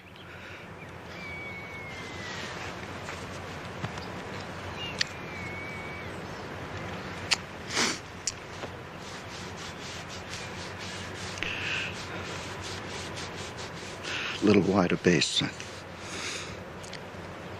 think that maybe that's what it needs, hmm? Yeah, that'll do it.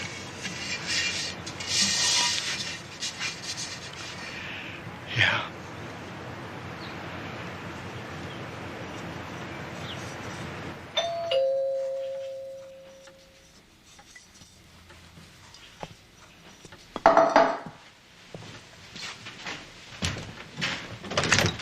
Whit? I'll bet you're Whit.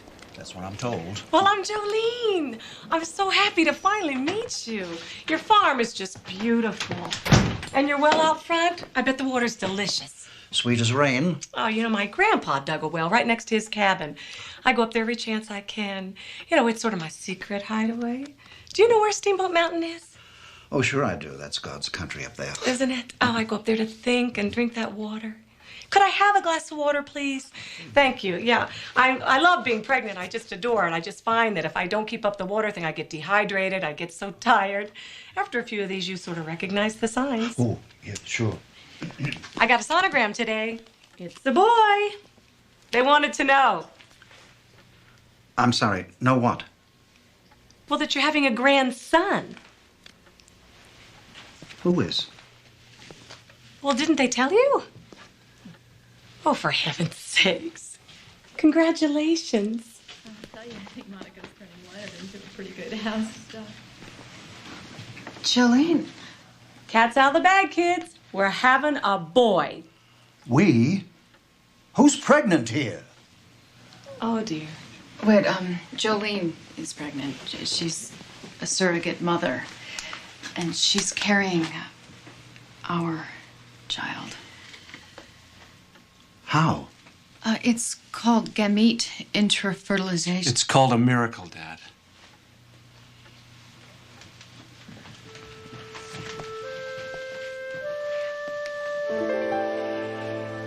Oh, my God.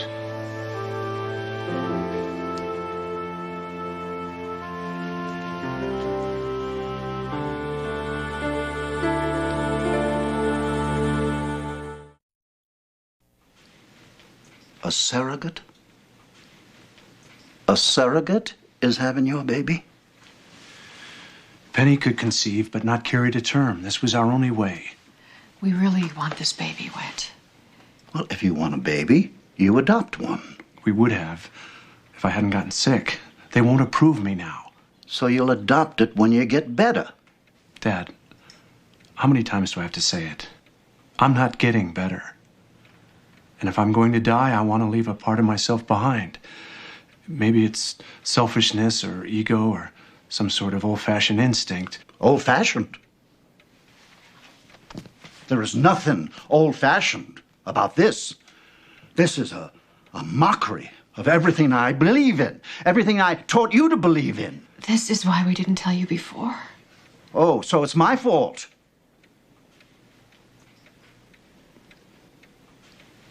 You're all out of your minds. Wit. Mr. Russell, I'm sure it's incredible for you to imagine that I'm carrying somebody else's baby. It was incredible for me, too, the first time. First time? My husband and my daughter were killed in a car accident about 10 years ago. We didn't have a whole lot of years together, Mr. Russell. But the years that, well, there's nothing like a happy family, you know, and nothing can replace it. So I figured that if I couldn't have my own family anymore, I could help somebody else know what it's like. The first couple that I carried a baby for was my sister and her husband. They say that actually giving birth is the most beautiful experience on earth. But I have to tell you something, Mr. Russell. I know that my life has never meant more than it did in that moment when I put a child right in my sister's arms. And I saw a family appear before my eyes. It was a miracle. It was. And it was a privilege for me. And I can't tell you how grateful to God I am that I can do it again. I can. I can do it for Michael, and I can do it for Penny. And I can do it for you. Don't do me any favors, young lady. And you leave God out of this.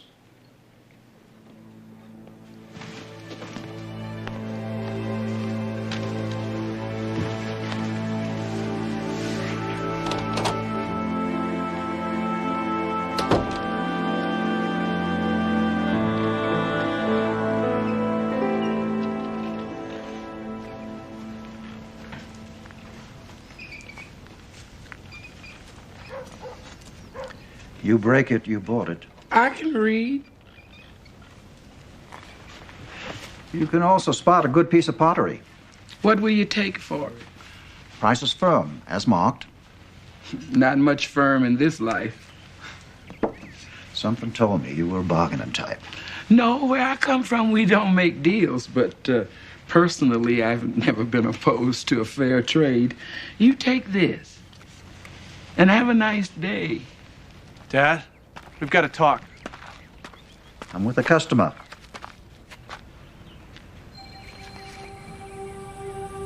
Look, I spoke to the doctor. He said my best chance for holding on. Your place is at home, not in some hospital. He says I need a stress-free environment. He's a doctor. What do doctors know? Look at what they put your mother through at that hospital. Look at the godforsaken thing they've done with that child. It's our child, Dad. We're naming him after you. Please, don't name something like that after me. That something is going to be a normal little baby boy. It's your grandson. It's the only grandson you're going to get. Now, if you won't accept the birth of my son, Dad, I can't make you. But please, I'm asking you, accept the death of your son. Because I'm going to need you.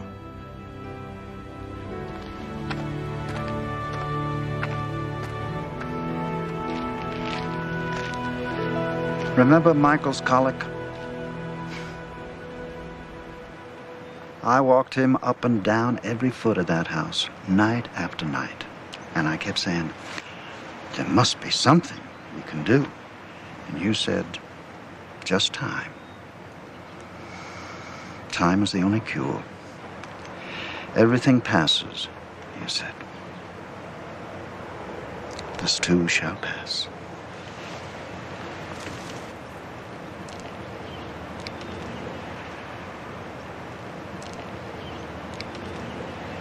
Our boy isn't gonna make it, Grace.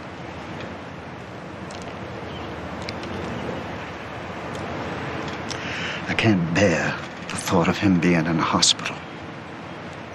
He should be at home.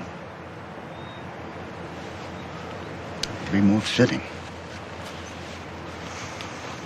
It's the way it's supposed to be.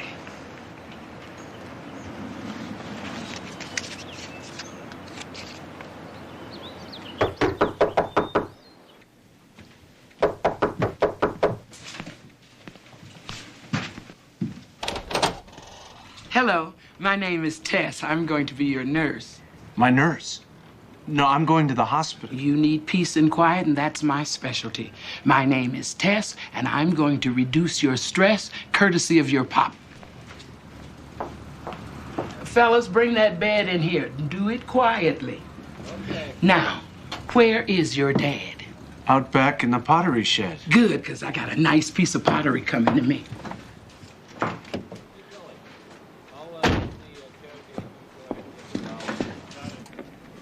I thought you hated computers. Go on, click that thing. Will you look at that? There's your stress point right there. So if I make it a little thicker here? Then it shouldn't crack. Son of a gun. Now, click right on there and see what happens. No, not there. No, stop. 122 days. To what? Till the baby comes. Or I go. Whichever comes first.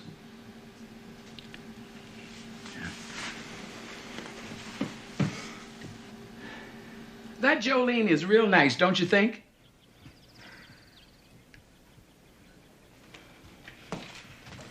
What do you want on your hamburger? Don't be shy. Toasted bun, lettuce, tomato, pickle, onion, ketchup. Hamburger with the works, just the way God intended. So, you're gonna be a grandfather, huh? But not the way God intended. Let's go. Sit. Leonard, could you help me out here? Ah, good girl. Thank you very much, Leonard. Hey there, Mom to be. Oh, hey, Jolene, come on in. Hi, Monica. Hello. I've got a little present for Penny. Ah. Okay, put your hand right here. A little higher. Monica, feel this. Right there. Ah, I feel him kicking. Oh, you have a right wee feisty one here. Oh, yeah, I'll calm him down. Yeah, famous last words. Oh. I can't wait to hold him and sing to him. Michael's dad always sang him some 40s song at bedtime. Kiss me once and Kiss me once. Oh, I don't know. Kiss me once and kiss me twice and kiss me once again. Thank you, Leonard. Yes, I get the point. Kiss me once and kiss me twice, then kiss me once again. It's been a long, long time. Haven't felt like this, my dear, since can't remember when. It's been a long, long time. You'll never know how many dreams I've dreamed about you, or just how empty they all seemed without you. So kiss me once, and kiss me twice, then kiss me once again. It's been a long, long time.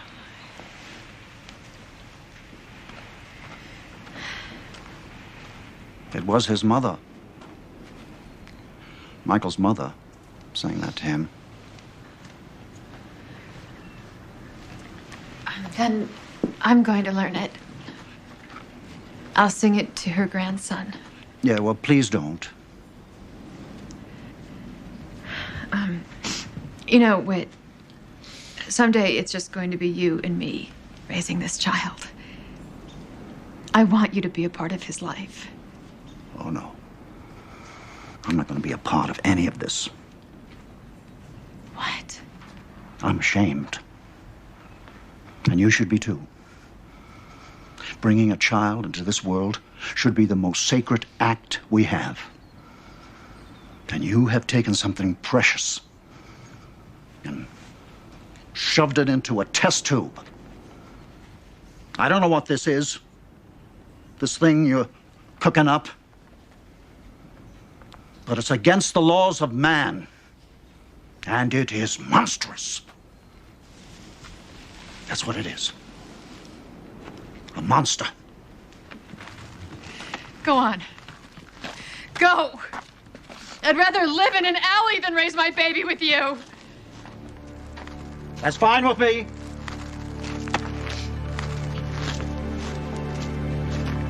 I'm sorry.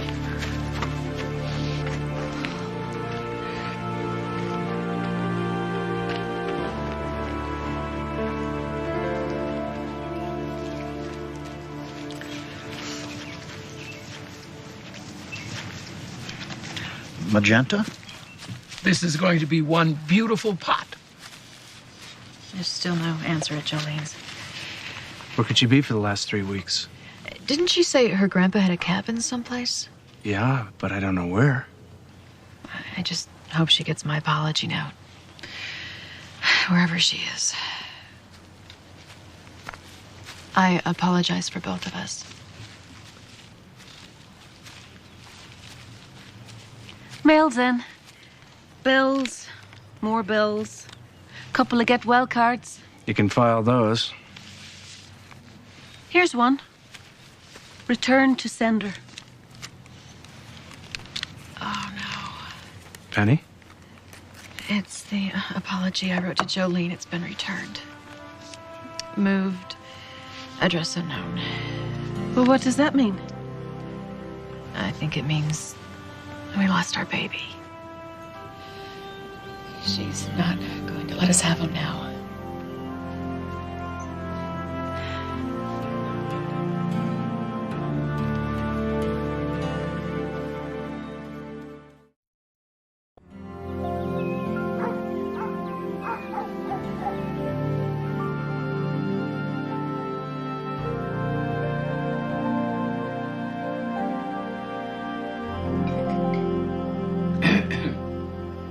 Did you say something?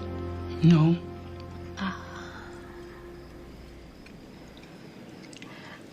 Penny, dinner is really quite good.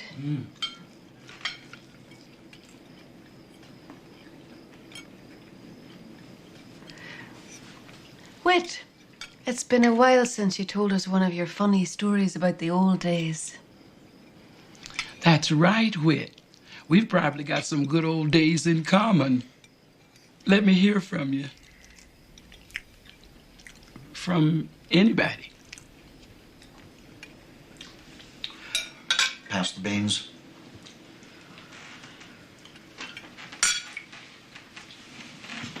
Excuse me. Why should I talk to him? He's a stubborn old man. As far as he's concerned, there's only one way, and that's his way. And if we did things his way, we wouldn't be having a baby at all.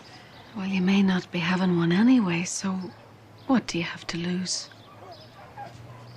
I'm going to be a mother next week, and a widow. And I can't do anything about either one. So, you're right. I've got nothing left to lose. You may have something in common with Whit after all. Not for long.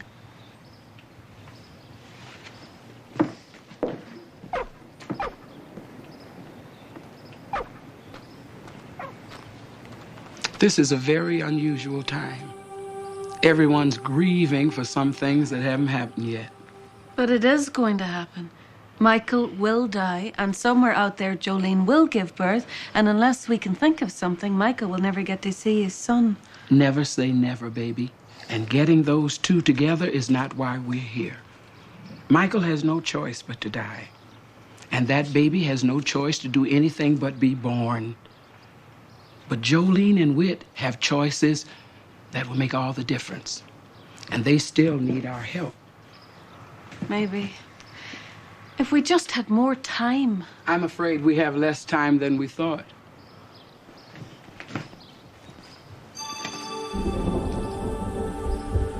I have some urgent business to take care of, so I'll have to go away for a few days. You're not coming back, are you? You see, you drive everyone away. Penny, please. Dad? I don't have anything to say to her. Or you. But I'm sorry you're leaving. Now look, all of you, I will be back. But in the meantime, Andrew is going to hold down the fort. I'm looking forward to getting to know you. Better hurry. Oh, I bet that we have more time together than you think. Look at this. This is a great computer. How much memory you got? 8 ROM. RAM. RAM. So, where are you going? I don't know. Well, you said you had urgent business. I thought you were going to go and find Jolene. That's right, but I can't do it till somebody tells me where to go. Or gives me some directions, or hands me a road map, or drops me some breadcrumbs. Tess, I don't understand. Why don't we know where Jolene is? Because we're not supposed to, and because somebody else does. We're not here to make it easier. We're here to make it better. Now, why don't you follow him and get me some breadcrumbs?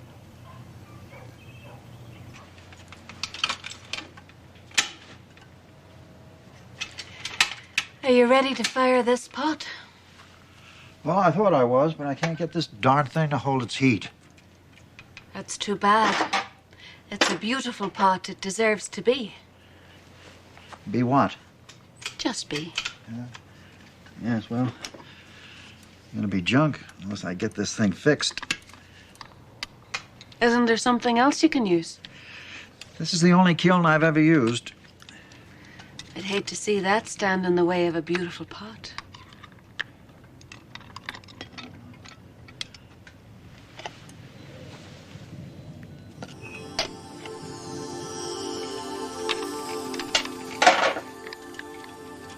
I think it should be ready by now. Oh, no, Monica. My kiln takes hours to heat up.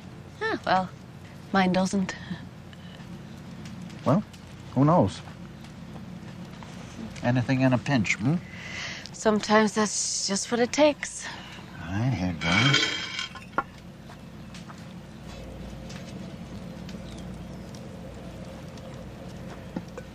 Well, I'll be...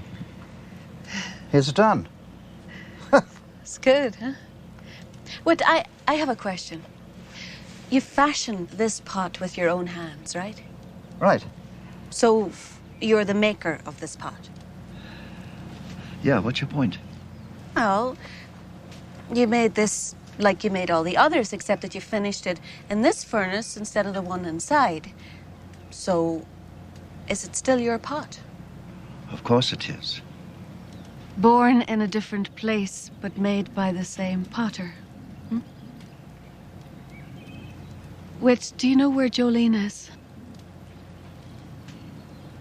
I'm not asking you to change your mind, just to bend your heart a little.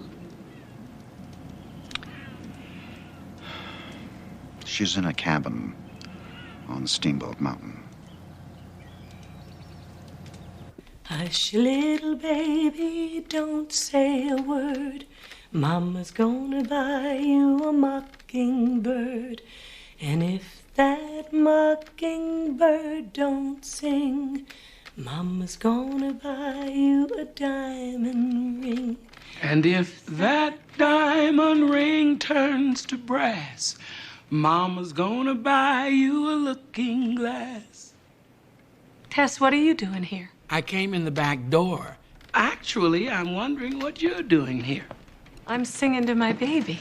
Well, it's a beautiful song, and it's gonna be a beautiful baby. But is it gonna be your baby?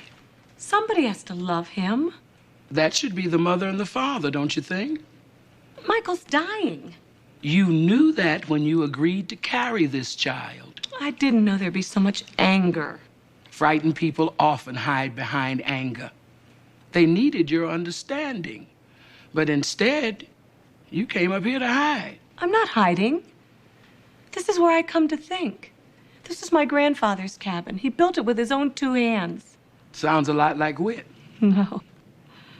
My grandfather loved children. And so do I. I want this baby to be happy. I want this baby to be loved. Oh, don't you understand, Tess? I just want what's best for this child. And who decides what's best? You or God? Let me give you a hint. God thought it best to send an angel to you right about now to get you thinking about the whole thing.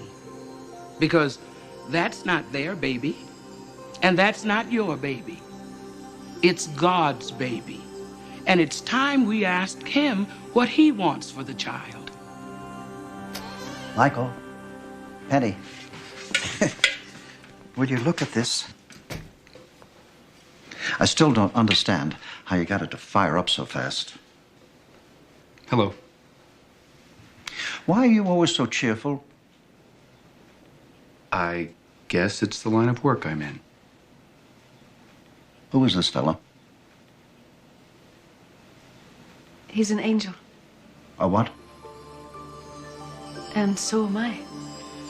You're angels? Tess is one too. We've been with you all this time. It doesn't usually take this many on a case, but since these were very...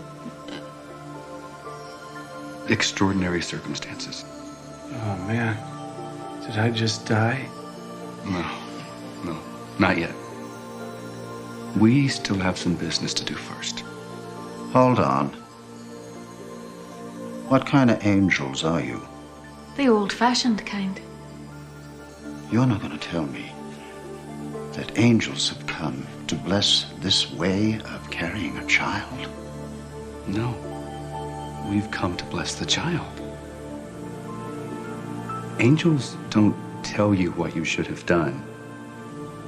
We're here to tell you that God loves you and that He wants you to deal with what you can right now. Because now is all you can change. Michael, Penny, before you entered into this agreement with Jolene, did you pray about it?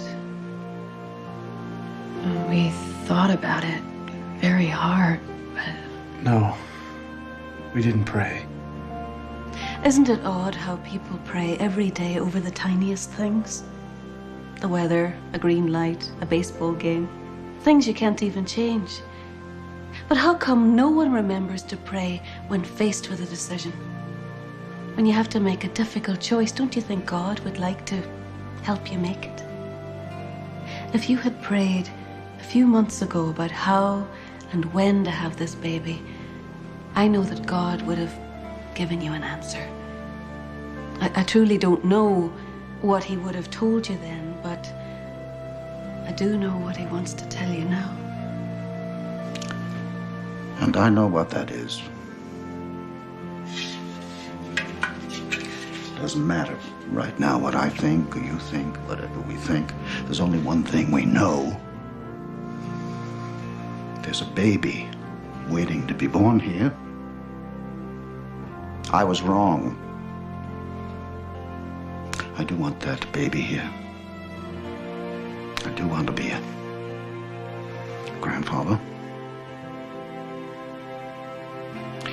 If I have to sell my farm, my business, everything I own, I'll do anything in my power to make sure that my grandson grows up in the love of his own family. That's very nice, Whit, but don't tell me. Tell her. That's all I needed to hear.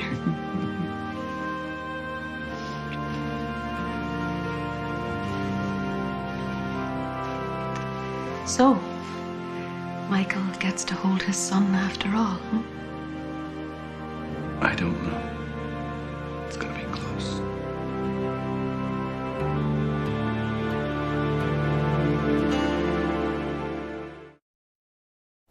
Michael, you should be in bed, resting. I had to get out. Wanted to see the Milky Way. Maybe spot a shooting star. There's Orion. You have good eyes. The only constellation I can ever make out is the Big Dipper. Michael, in your life, have you been happy? Oh, Dad, I don't think about the unhappy things. Right now, all I think about is listening to a baseball game on a summer night. The homecoming dance when Patty Ross kissed me. Shooting stars. Right now, the air was never so fresh. The night never so starry. Yeah, Dad. I've been happy. I'm glad. You're such a good boy. Do you remember when I taught you how to find the North Star? Dad? Yes. When he's born, my boy, promise me you two will listen to baseball games in the summer. And when Patty Ross's daughter shows up at the door, go ahead and loan him the car.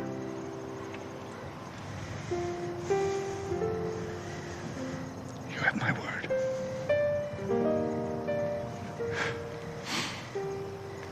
So where's the North Star?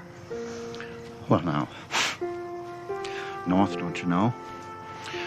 You start with the Big Dipper. Oh, yeah, there it is.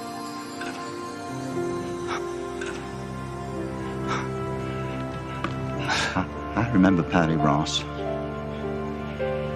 She was a wild one. Tess? Tess? Tess?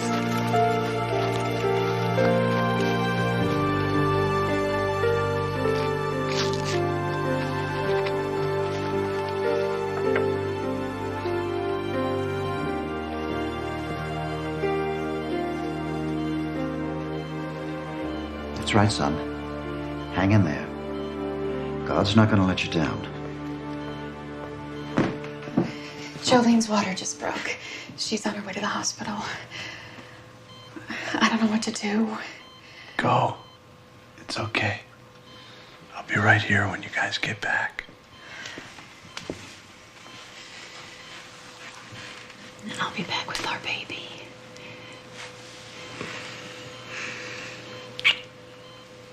I love you. Hang in there. He will.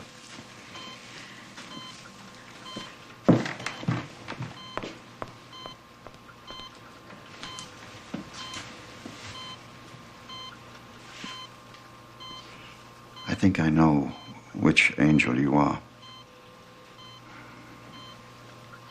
What's it like? You know, there. It is more beautiful than you can ever imagine. Maybe that's why it's been so hard to believe in.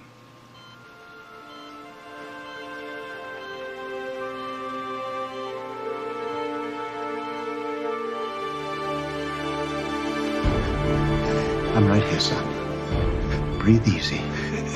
Nice and easy. Nice cleansing breath. Keep breathing, Michael. Just think, this time tomorrow, you'll be holding your son. You're doing great. You're doing great. Hold on. Now push. Push. Hold on. Hold on. I can't. I can't do it. You can do it. Michael, you can do it. Here he comes. You can do it.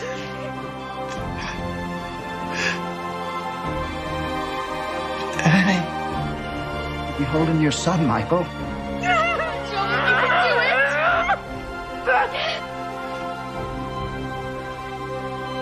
God is with you, Michael.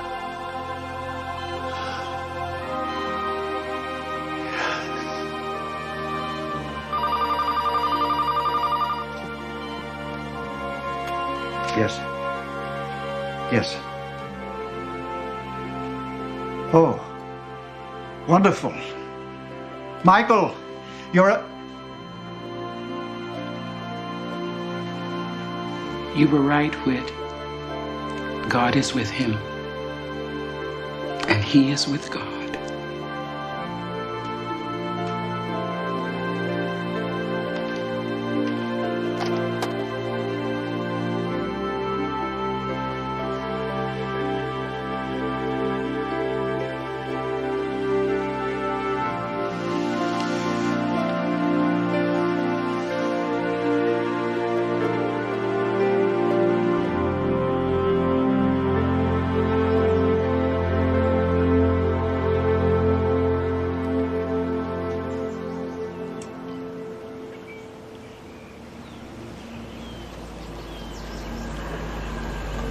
They're here.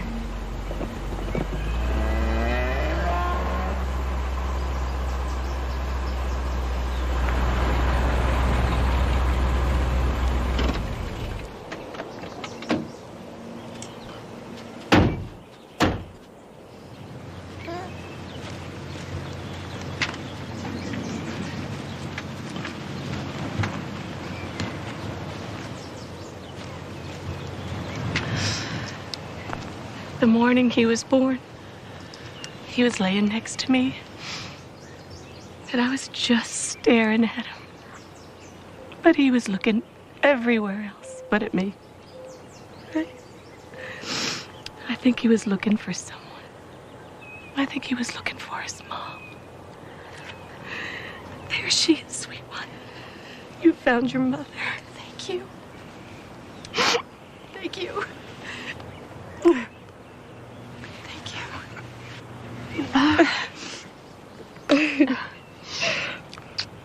Well, look at you.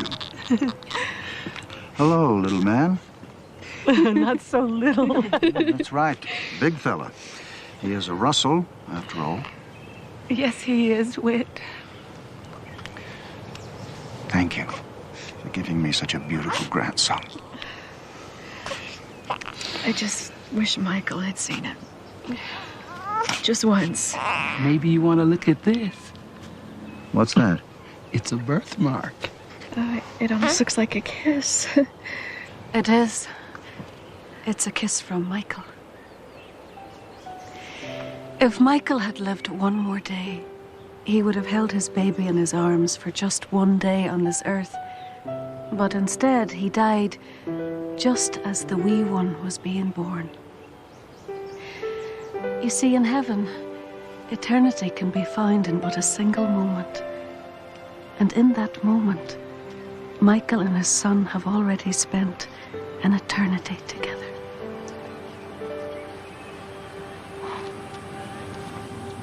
Haven't felt like this, my dear, since can't remember when. It's been a long, long time. You'll never know how many dreams I've dreamed about you, or just how empty they all seem without you. So kiss me once and kiss me twice and kiss me once again. It's been a long, long time.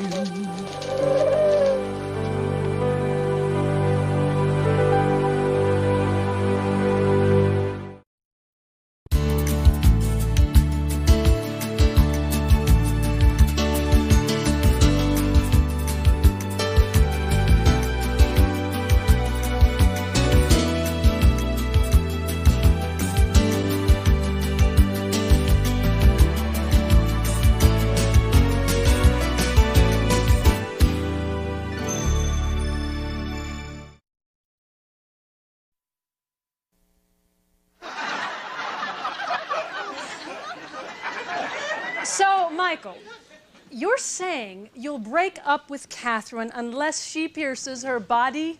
Yeah, well, I mean, like, who isn't pierced these days, right? Maybe Barbara Bush. Who isn't pierced? The answer to that question and more when we come back. I'm Morgan Bell. Everybody tells me the truth. All right, now we're in commercial. Tess, why would anyone put a ring through their nose? Believe it or not, they're just trying to fit in. Teenagers do the craziest things. But at least they grow out of them. Well, sometimes they do and sometimes they don't. Look at Morgan. Morgan? She looks so together. What's keeping her together is what's going to tear her apart. Okay, we're back. In 5, 4, 3, 2. Welcome back to the Morgan Bell Show.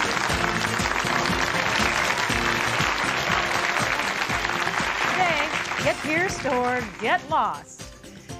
Michael. What attracted you? What attracted you to Catherine? Well, at first it was like different stuff, you know, just like her attitude and I don't know, stuff like that. She was just really out there, you know? I thought she was like fearless, man. So, you were attracted by her attitude? Well, yeah. And also by, you know, kinda, you know. We don't want to know. We don't want to know. Do you still think she's fearless? So, Michael, do you still think Catherine is fearless? Well, she could prove that by getting pierced. Wait. Row 6. Let's move out into the audience and get some comments. Nose ring woman, go to her. The young lady in the back with the nose ring? Good. Why is she so interested? You seem to have a lot of interest in this. This kid's got a thing for Michael. Naylor, do you know our guest? Do you know our guest? Is that why you're here? Is that why you're here today? Hey, back off. Girlfriend, bingo. She's your new girl, isn't she? Oh, man. Yeah, kinda. Kinda? You lousy! Ginger. Michael, what? Just relax, Catherine. Ginger, just sit back down, all right? Just chill. Man! Oh, I love you, Ginger! You're the best, Ginger! Okay, now, go to commercial. I'm Morgan Bell. More truth after this. Good girl. I'm proud of you. Now that's television.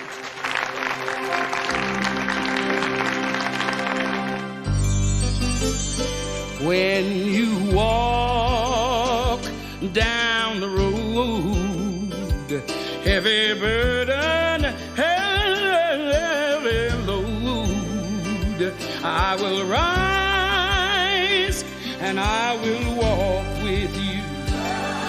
I'll walk with you till the sun don't even shine. Walk with you every every time I tell you I'll walk with you. Believe me, I'll walk with you.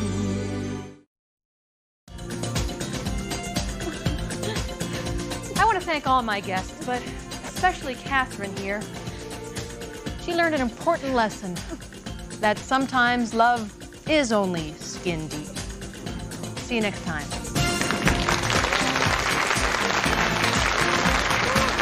And we are out.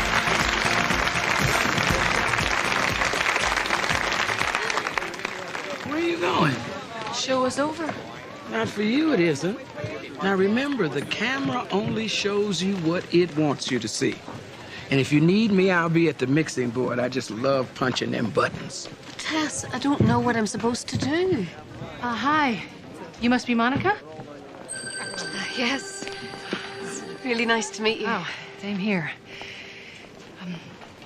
The agency says you have lots of experience doing this sort of thing. Experience is my middle name. If I had one, I mean. That would be it. Experience. You understand she has very special needs? When it comes right down to it, who doesn't? I like that attitude. You're hired. Here's the address. Tomorrow, 10 sharp. Great. Oh, good luck. Thank you. Hey. So how'd you like the show? Okay. The best bit was seeing the Angel of Death running around with a T-shirt and headphones.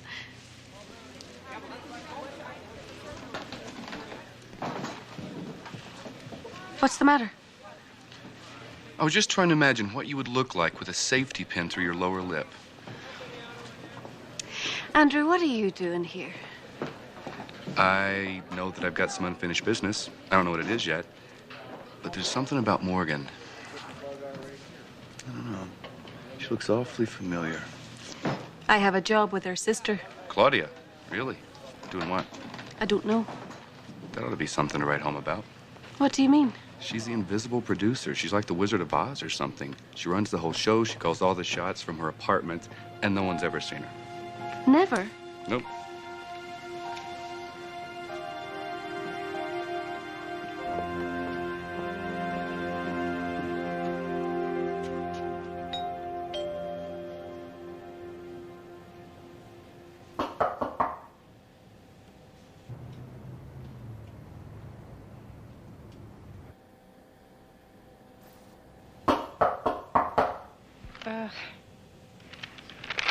Claudia, I'm stuck on this next segment. Do we treat this guy like he's really an alien or like he's a nut? There's a girl at my door. I saw you talking to her yesterday. That's Monica, your new assistant. I thought... Stop thinking. That's my job. Claudia, you can't do it all by yourself.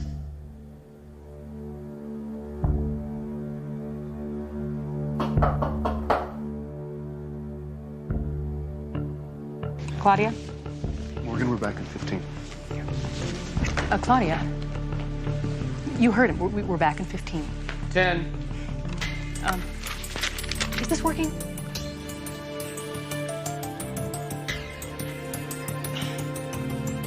Okay, I'm sorry, Claudia. Please, don't hang me out here to dry. 5, 4, 3, 2. Claudia, what am I gonna do? Oh my God! Morgan! Claudia, I'm out of it! Snap out of it, Morgan. Morgan, come on. Let's do it. Wake up. Let me see that smile. Welcome back. All of our guests today believe they have been sent to Earth from other planets. Ask Xorox, what's your earliest memory? Xorox, tell us your earliest memory. Now, some of you may not believe these pizzas were delivered by an alien. I say, hey, as long as they come in peace. And no anchovies. And no anchovies. See you tomorrow.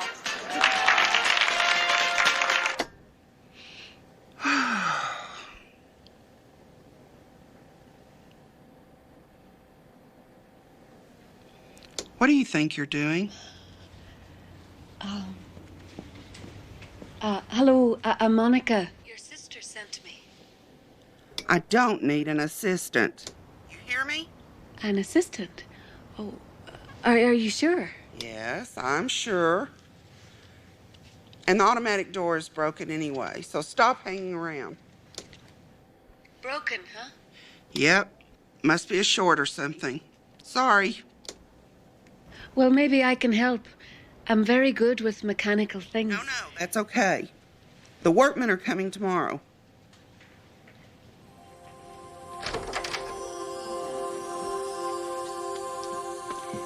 There we go.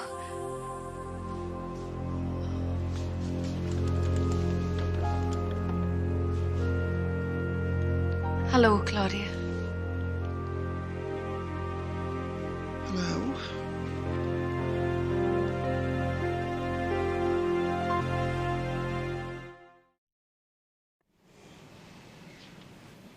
How did you get that door open?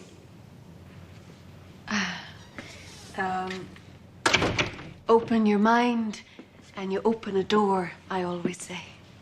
Well, there's been a mistake. I don't need any help.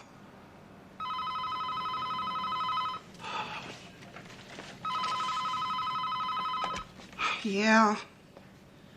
No mistake. The American Dream, that's Friday's topic. Happy families. Sit down. Don't bother me. You got a problem with happy families?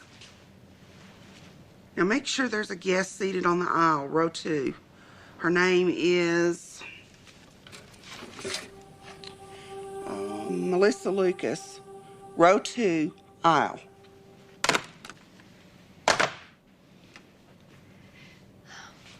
So, how about if I started cleaning up around here? No.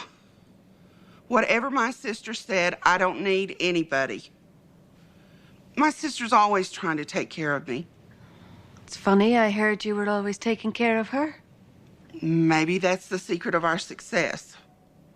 Look, I understand if you're not comfortable with around somebody who's... Around someone who weighs a few hundred pounds less than I do? No, I didn't mean that. It's just that I understand how you're... Don't patronize me. Nobody understands. Trust me. Get out. I mean it. Get out.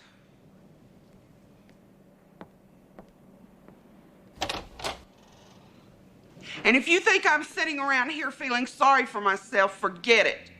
I'm happy. Hear me? Very, very happy. I've got my life just the way I want it.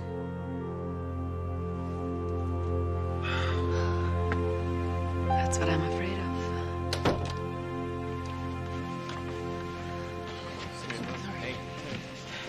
Good night, Andrew. Hey, hold on a second. I'm just going to finish up here, and I'll walk you to your car. Oh, no, that's okay. I'm parked right by the door.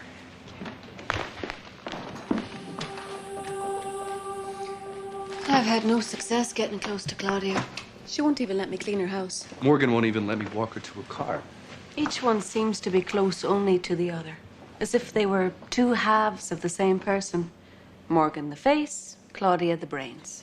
And each one needs the other one if they want to make the show a success. That's too simple an explanation.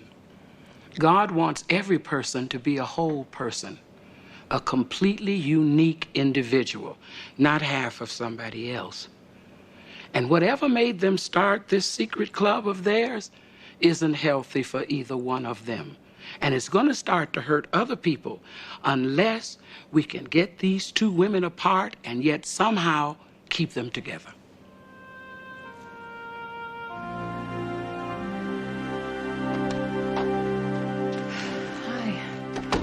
The Times will love tomorrow's show. Your story will write itself, believe me. Don't miss it now, okay? Bye. We're at dinner. Please, don't wear your hair that way. What's the story on this American Dream show? You're always complaining about the sensational stuff. This is uplifting. This doesn't sound like you. Thank you. Why do you keep sending me twits like this, Monica? She's not a twit. I don't need help. You ran her off, didn't you? What am I gonna do with you? I guess we're stuck with each other. What a thought. Could be worse.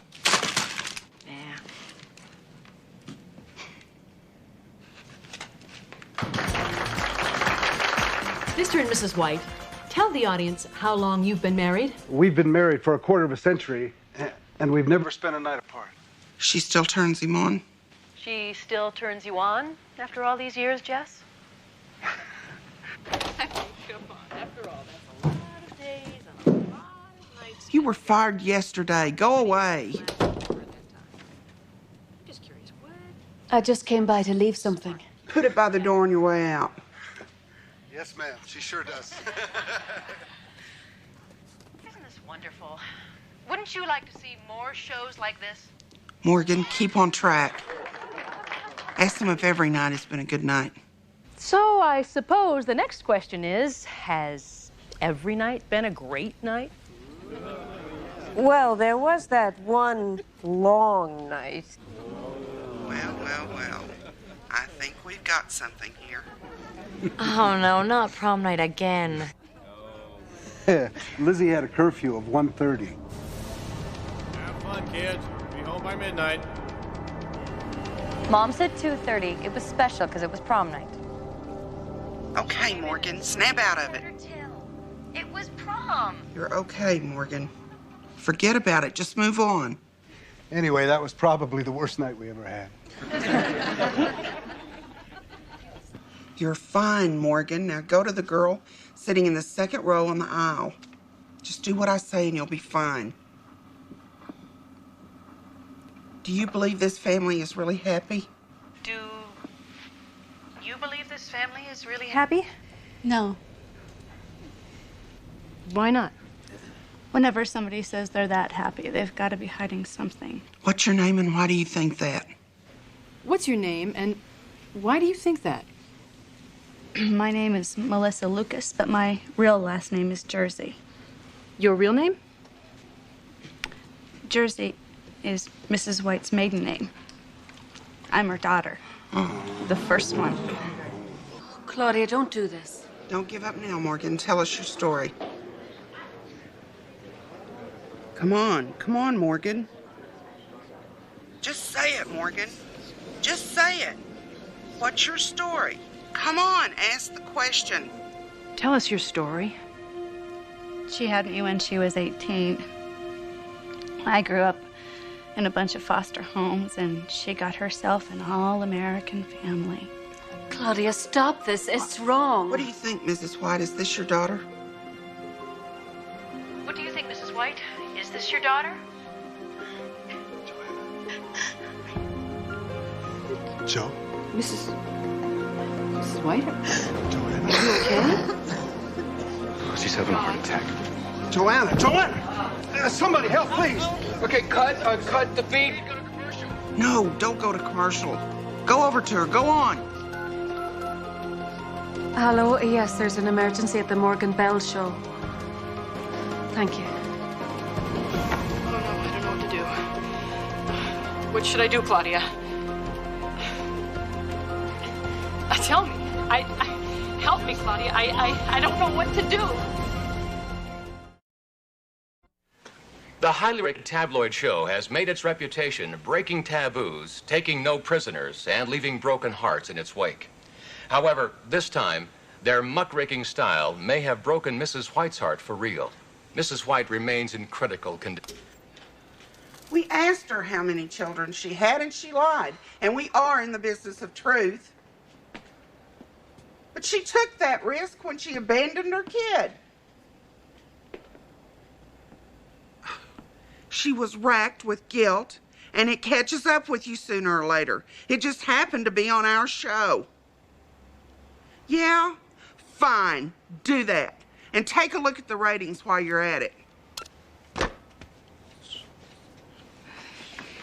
You don't think guilt's gonna catch up with you sooner or later? Look at this. Belle is no stranger to tragedy. As a teenager, she was the sole survivor of a fatal car crash. Old news. Well, not to me. I carry it around with me every day, and if you think you don't, look in the mirror. Morgan, don't you walk out on me! You make me sick. Morgan! Oh!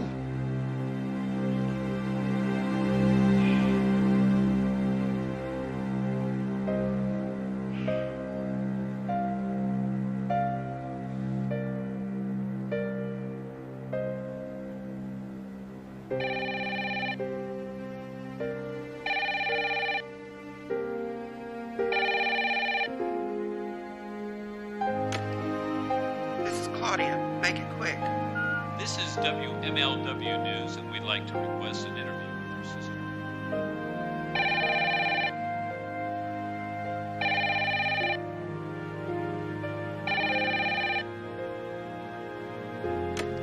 This is Claudia, make it quick.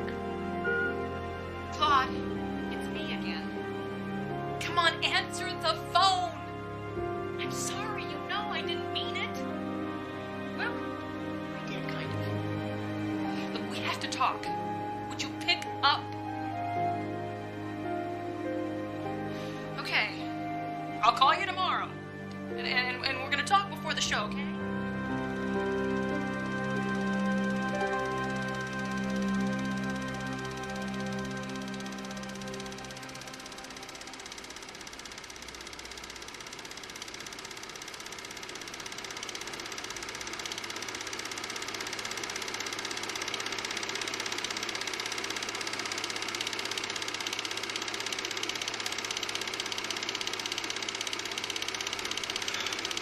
Oh.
What are you doing here? I was worried about you. You didn't answer your phone. Don't you get it? I have a right to my privacy. If you don't mind my saying so, you've been private for 30 years.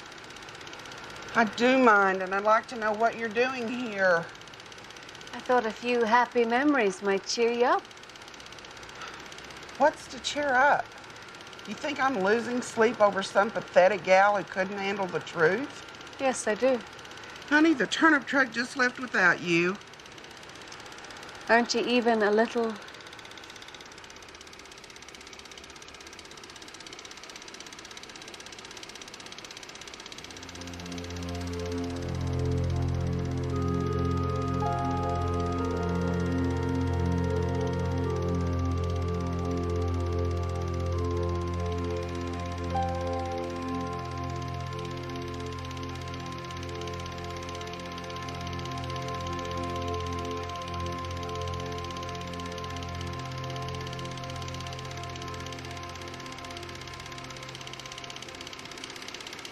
Come on now, give her a kiss. There you go, that's great. All right, kiss her back, kiss your mom back. Come on, No, just get... Dad, please, we gotta go. All right, fine. Jonathan, yeah, the corsage, that'll be great. Oh. We're running out of film. Hurry now. Oh, they look so cute. There Not after I paid $46 for that honey. dress you won't. Honey, come All right, now, kids, come on. Smile at the you're camera. so Jonathan, cute. head up. That's it. That's great. There you go. All right, you kids have fun now. have Just fun. remember to be home by midnight. Daddy, get real. Drive careful. Be safe.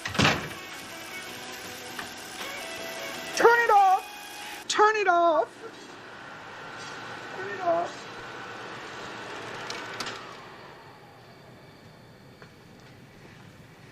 You didn't go to the prom. Must have been very hard for you to be left behind. I don't want to talk about it. That's a funny attitude for a talk show producer. That's right. I'm the producer. I don't have to talk.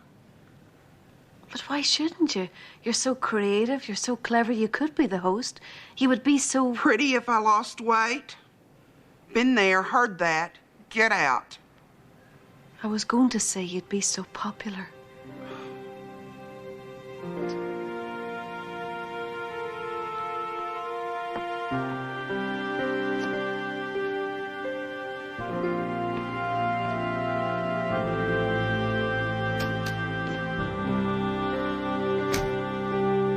There's something so familiar about all this, but I can't put my finger on it. But I know I've seen Morgan before. Okay, what do we have here? We have two women who should be living two lives instead of one. I just can't believe that Mrs. White's life had to be ruined in the process. You just leave Mrs. White to me, because you're not nearly done. Now let's think about this. Morgan is controlled by her sister. Claudia is controlled by...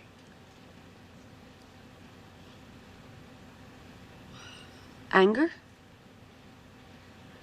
Well, she's angry at herself for gaining weight and missing out on life. No, baby, she's not angry because she gained weight. She gained weight because she's angry at something or somebody or some time that she can't forget.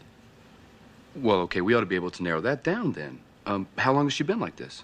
Well, I know that Claudia wasn't at all large when she was younger. How do you know that? I saw her home movies. You know, Andrew, maybe you should look at them. They might help you remember something. Oh, yeah. Well, there's nothing I enjoy more than sitting around watching somebody else's home movies.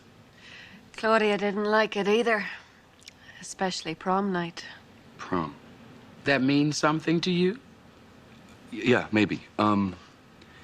Was Morgan wearing a pink dress with those little... spaghetti straps.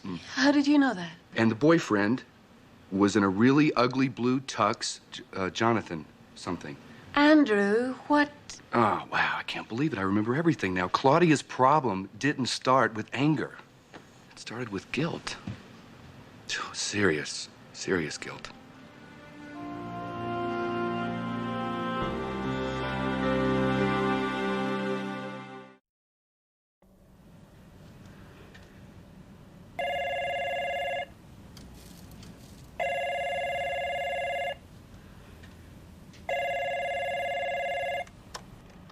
This is Claudia. Make it quick. Okay, I'm really getting worried now. I know you can hear me, right? Please, Claudia, just let me know you're all right. You know, I should have checked on you. Listen, everything is falling apart around here. The new stage manager, the Andrew guy, is missing in action. For some reason, all the guests have canceled, and we're scrambling through the audience for replacements. I swear, Claudia, if you're not there for me when we go on the air, I don't know how I'm... Claudia?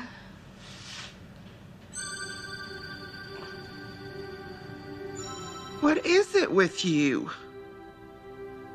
If you need a job, I'll make some calls. But you gotta stop hanging around. And you better get your tail over to the set or you're gonna be looking for a new job. Actually, we both already have jobs. We're angels. Look, we've done angels to death. My mother-in-law's an angel. Angels in the public school system. Angels, angels, angels.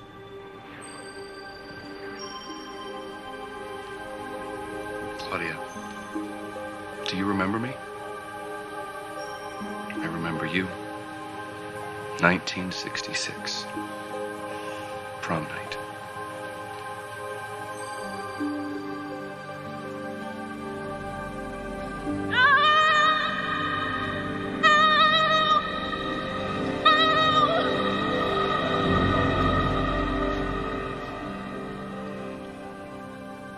Can he see me? God? Yes. Oh, no. I can't let him see me like this. Claudia, God sees you exactly as you are. And he sees you more perfectly and truly than people can, than even angels can. And he loves you much more than you could ever imagine. No, he doesn't. He knows. He knows. Yes, he knows. And so do we. Do you remember that night, Claudia? You screamed for him, God, help me, and he did. But you forgot to let him keep on helping you. You forgot him, Claudia. But he didn't forget you. And there's something else that he wants you to see. It's that one. Hello, Claudia. The sound engineer, too? Now, stay with me here, Claudia. I've just had a very interesting conversation with Mrs. White. I explained to her that her heart attack isn't exactly the way God wanted her to deal with her past. But since you beat us all to the punch, I thought you should be in on how this has all worked out. She looks wonderful, doesn't she?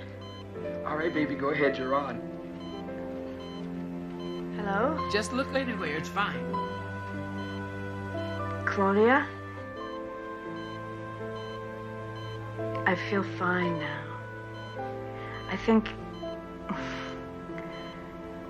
I know it was a miracle. I'm not the all-American mother, Claudia. I always felt so guilty. Then that guilt turned into anger. I started taking it out on everybody. Even my own kids.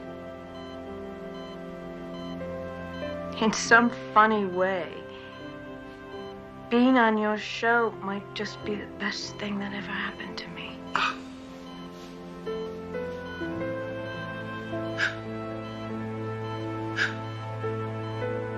And I feel free.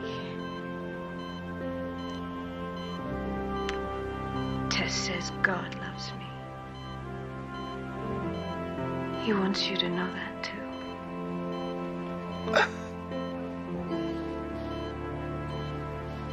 Any questions? I'm sorry. I'm sorry. She knows that, baby. And God knows it, too. Back to you, kids.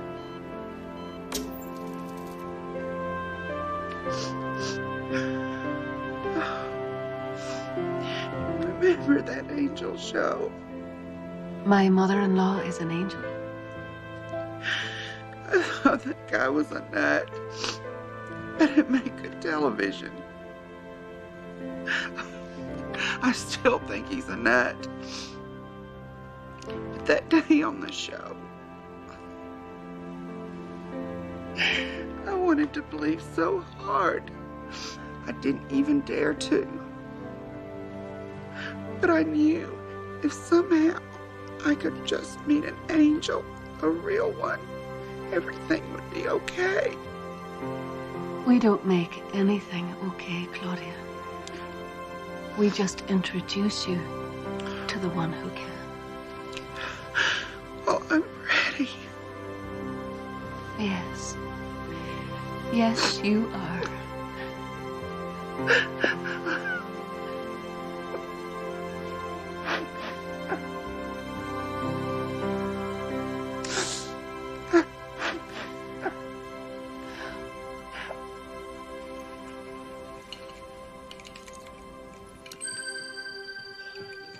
Okay, 1 minute. Okay, folks, now when I wave my hands, I want to hear some serious clapping here. right? I can't do it. She's cut me out, and I can't do it without her. Sure you can. Well, you've always been able to do it. That's because we've always been there for each other. We're like... One person? One frightened 16-year-old person? Claudia hasn't cut you out, Morgan. She's given you a chance. Take it. You can start by losing this. There's another voice you need to be listening to. But You didn't die that night, Morgan. But you might as well have, because ever since then, you've just turned your life over to somebody else. Take it back. It's you. Yes, ma'am.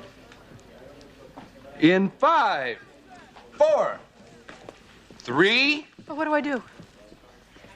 Wing it.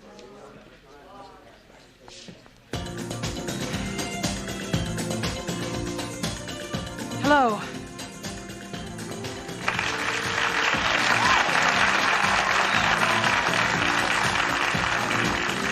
We're gonna have a great show today. And we have a fascinating guest who's going to talk about... Well, it's a secret. As a matter of fact, it's a secret to me, too. I hope it's Mel Gibson. So, let's have our mystery guest enter and sign in, please.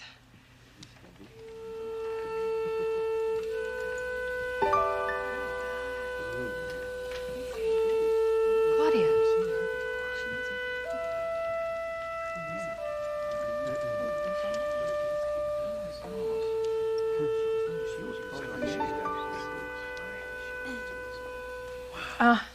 Ladies and gentlemen, this is my sister, and the producer of the show, Claudia Bell.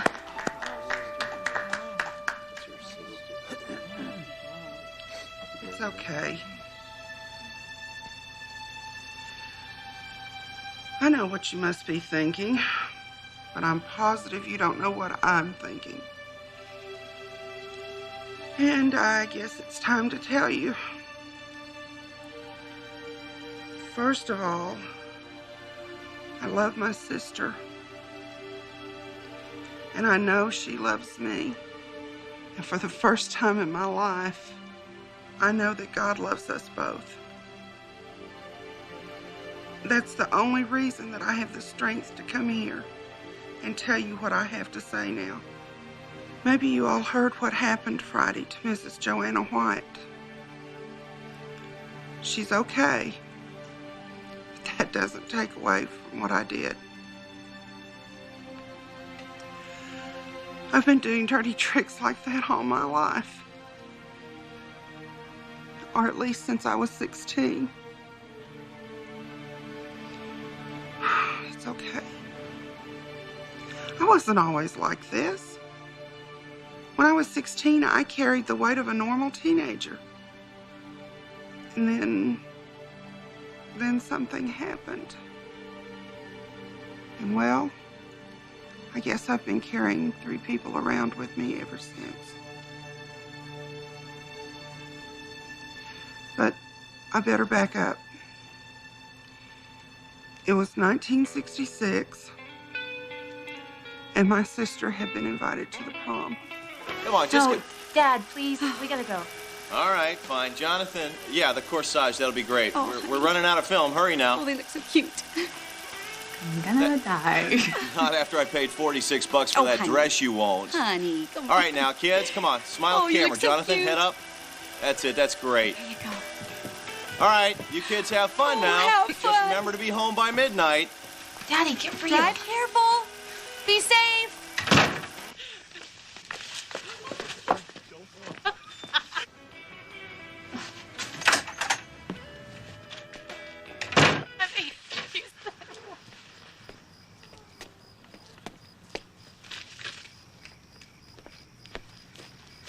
Morgan, what?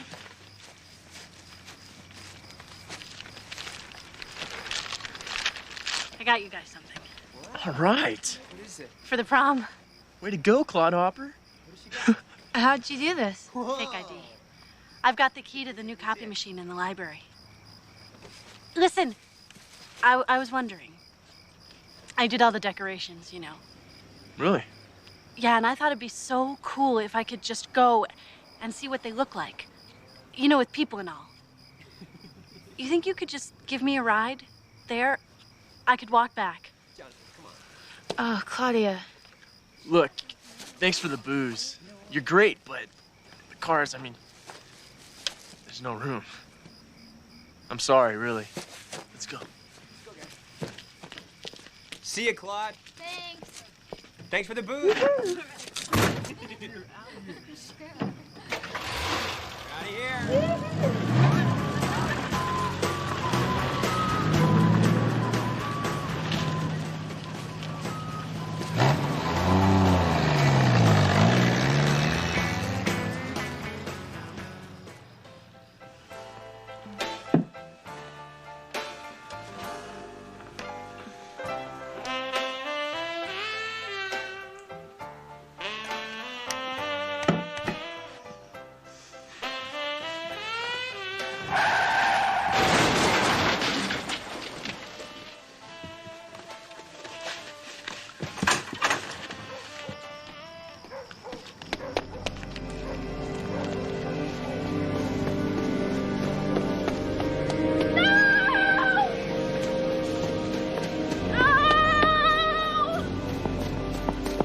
Three people died that night, and it could have been 4.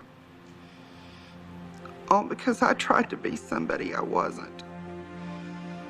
I gave a bunch of teenagers alcohol just to get some attention. And after that, I decided I didn't want any attention ever again. And as you can see, I made sure of it. But I never got over the guilt. And the harder I tried to hide the truth, the bigger and sadder I got.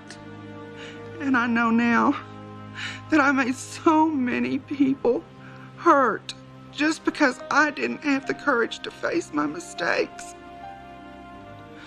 So I'm here to say I'm sorry. Please forgive me, Mrs. White, and anyone else who has suffered at the hands of the Morgan Bell Show.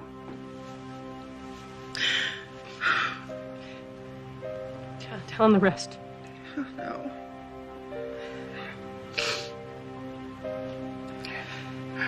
I can't let you do this alone. Morgan. Ladies and gentlemen, there is more to this story. See, sometimes people call me and my sister two halves of the same coin. One thinks, one talks. But there's a reason we're inseparable. We've shared each other's lives, careers, and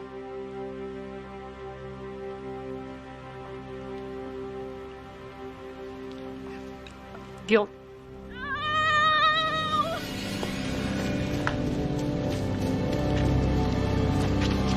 Oh, God.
Listen to me.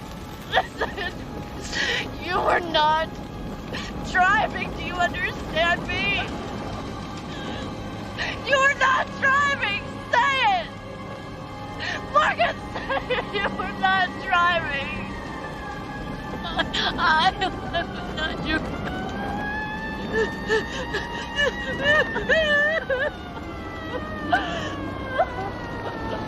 But I was driving.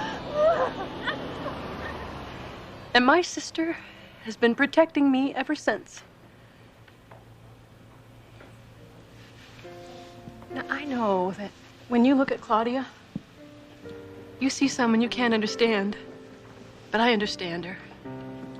She's just like me, only she wore her guilt on the outside instead of the inside. But we're both guilty.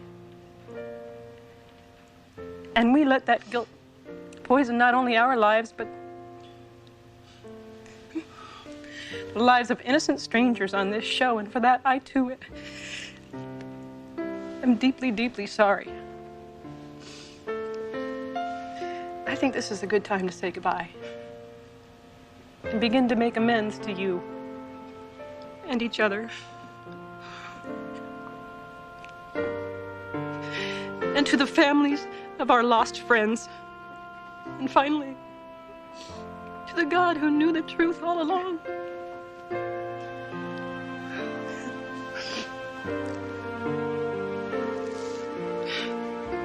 And loved us anyway.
What exactly do you think you're doing, Miss Wings? I'm leaving.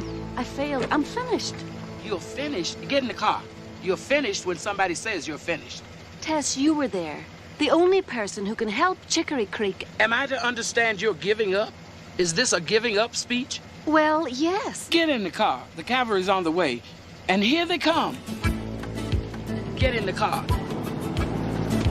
Hold on to your halo, baby.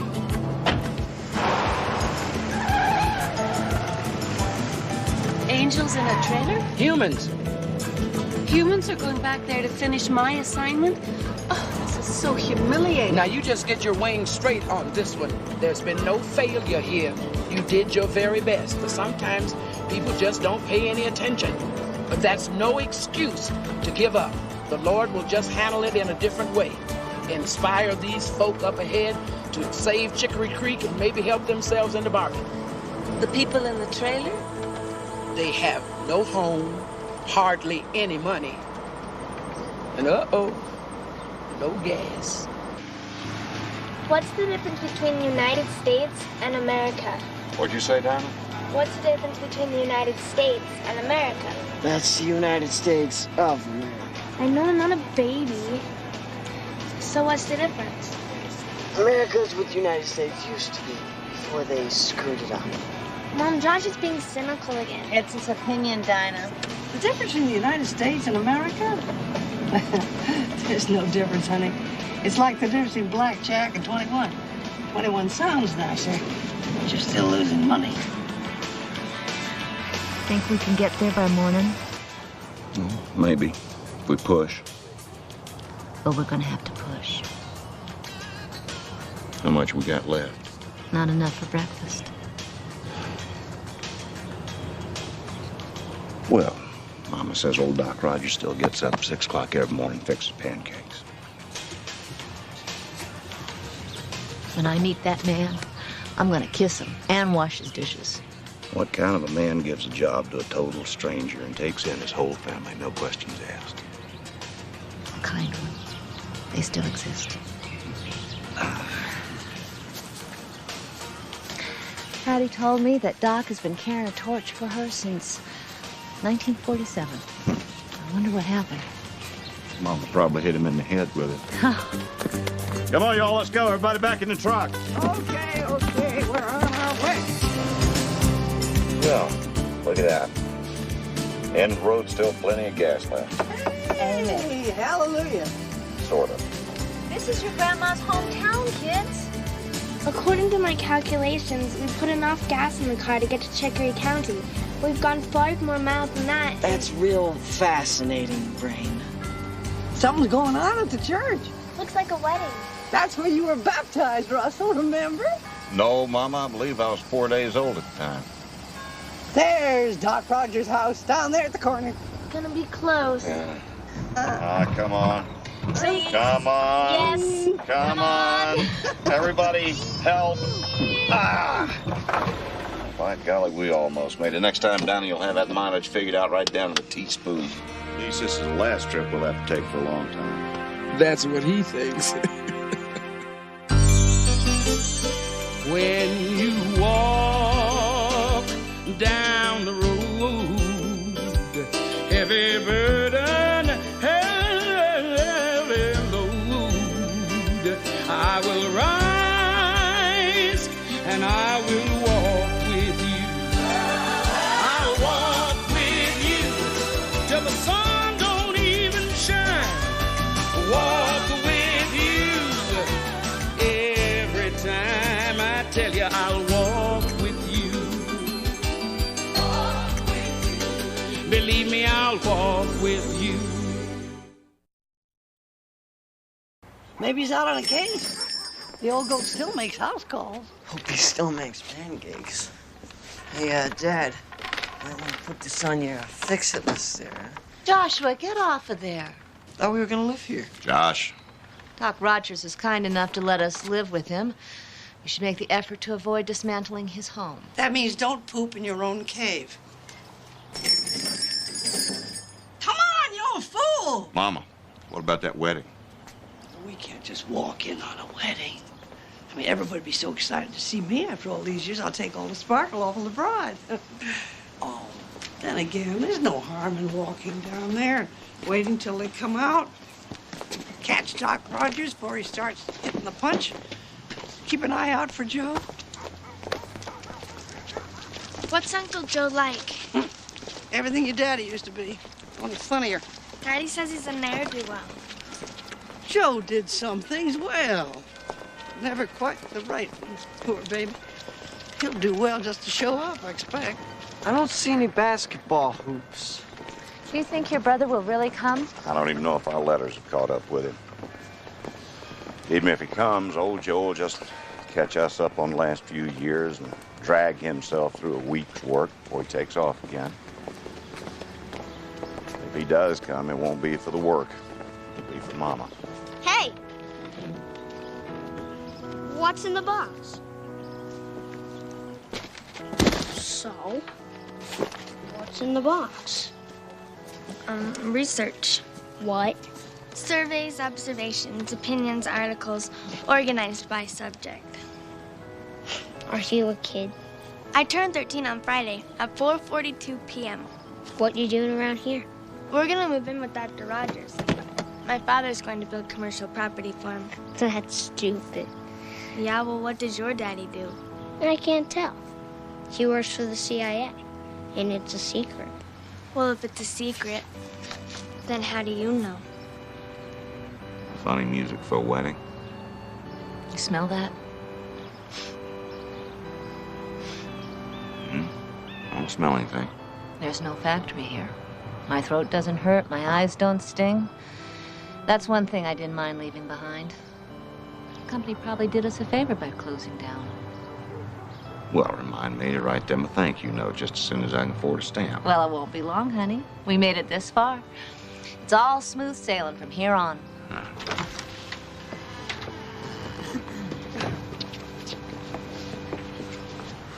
Russ! Russ! Russ! Russell!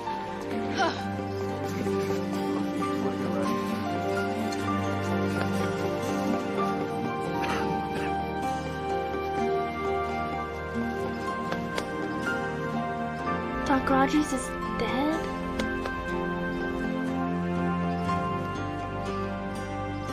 So I guess this means no pancakes then, huh? Shut up. You're looking wonderful, by the way, Erasmus. You haven't changed a bit, had it? Thank you, Erasmus. This is my son, Russell, my first boy. And one that's working for Doc, or not working for Doc. Oh, my Lord, son, you've lost 2 jobs in 1 month. Russell Green, sir. Nice to meet you. You have a handshake like your brother? You saw Joe. Was he here? Joe came and went, I'm afraid. But Thursday after Doc died, he took off. Didn't want to stick around to see the family fall apart, huh? This is a setback, Josh, not a disaster. Doc was really looking forward to you people coming. You know how he was. He showed me all his plans for that little clinic office building of his. And then, Tuesday morning, keeled over in the barbershop. I hate to see a man die with unfinished business. So where are we gonna live? Who knows? Well, I'm sorry to say it, but looks like you all made the trip for nothing. You're welcome to pull your trail into my yard tonight. Rest while you get ready to go back. There's no going back, Mr. Jones. I lost my job when the factory closed down. We spent all of our money getting here. We'd be grateful to park our trailer in your yard if we could just afford the gas to drive it there, but we haven't got it. Well, I got some good news for you. You don't have to worry about the gas. My house is right there, right across the street. Mother! Mother! My suitcase, it's gone. He stole it. I know he did. That weird little boy was under the window boy? Did he say that his daddy worked for the CIA? Yeah, he's a thief and a liar. Now, calm down, Don. You can't be far. Nathaniel, get yourself out here and bring that suitcase. I got some people I want you to meet. You come out. Go back to the house. I'll make some pancakes. Yeah! Come on, kid. Let's go, Nathaniel. It's pancake time. Nathaniel, come on out of there. Come on. Your brother Joe left something behind when he took off. Nathaniel, this is your Uncle Russell.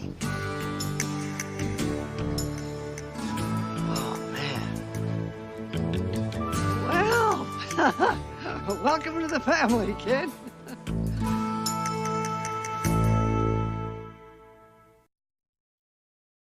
Lord, we thank you for this food. From thy hand, may we be fed. Give us this day our daily bread.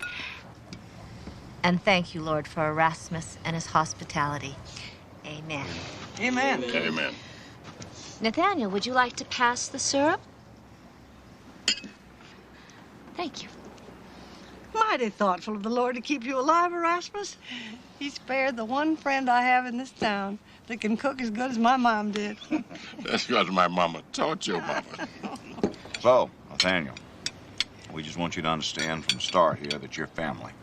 See, because your daddy's mother is my mother, too. And Dinah and Josh are your cousins. I know what cousins are. Butter?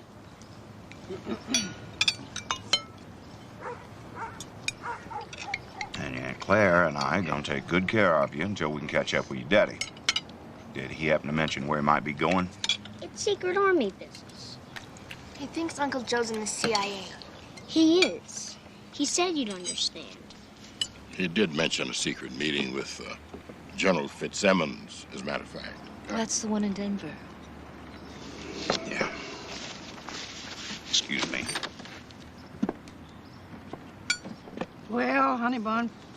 We got loads of postcards from your daddy over the years, but darn if any one of them mentioned you. I guess he was saving you for a surprise. I was kind of a surprise to him, too. Oh. Life, liberty, and the pursuit of happiness. That to secure these rights, governments are instituted among men. And women. And women. Deriving their just powers from the consent of the governed. That to secure these The consent of the governed. Think about that for a minute. What constitutes consent? Majority rules. There you go. Mom used to be a teacher. She'll probably teach you too now, until we find a school to go to. Not me. Especially you. That company in Carolina is supposed to start mailing my severance checks here every week, care of General Delivery. That and my military disability ought to keep us going. Careful. As soon as I can cash that first check, I'm gonna pay you back. No rush. The check's gonna have to spread pretty far, especially now that you've got an extra mouth to feed. Yeah, well, that secret Army business. I think Joe's headed to a veterans hospital in Denver. Well, I spent some time there myself at Fitzsimmons after the Korean War. Excuse me for saying it, but your brother's head is messed up something awful. Well, he gets real depressed, and he'll check into a vet's hospital somewhere. And then he gets real antsy, and he hits the road again. Hardly been in one place long enough to make dinner, let alone make a baby. Well, he did. The boy lived with his mother for 6 years. Joe said he found the boy living in a cocktail bar, waiting for the girl to get out of jail. Joe gave the girl $50, got her to sign some papers. Then he and the boy been traveling on the road for the last 3 years till they got that letter from you and he showed up here. Joe's not a bad guy. Shoot, before I met Claire, I probably broke more noses and bar windows than he ever did. Matter of fact, last month when everybody got laid off, I put a chair through the door of the employees' lounge. Don't tell Claire. Hey, you green boys live some wild years. Oh. Ooh. It's a wonder either of you is alive at all. Well, Claire says it's angels looking out for me. I say it's Claire. But Joe, he never wanted anybody looking out for him. I was kind of hoping we could all get together here. But 3 years, that's about his limit. I guess it's just time for him to go crazy again. Well, he sure did. You know, maybe it's the thought of seeing your mother that pushed him over the edge. You ought to be ashamed of yourself. Erasmus said we could sleep inside. I think we'd better start getting used to this. It's going to be Donna's birthday in a couple of days. Erasmus loaned us $100. When that check comes in, I'm gonna have to pay him back out of that. It's her 13th for us. We got to do something. Well, how much is it gonna take? Well, I saw a Salvation Army on the way in, and the grocery has a half-off sign for expired goods. Say 20?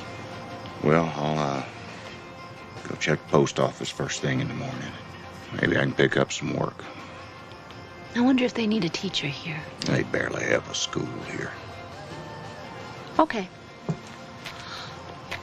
So, what should we do, huh? Well, the only reason we're here is because Mama got us a job. Guess the only thing to do is to go someplace else and find another one. Well, we can't go back home. I know that. I'm sorry. This might be a good time for one of them prayers of yours. You could try, you know. I don't know. Doesn't seem quite right meeting somebody for the first time with my hand out to him. That's usually what it takes.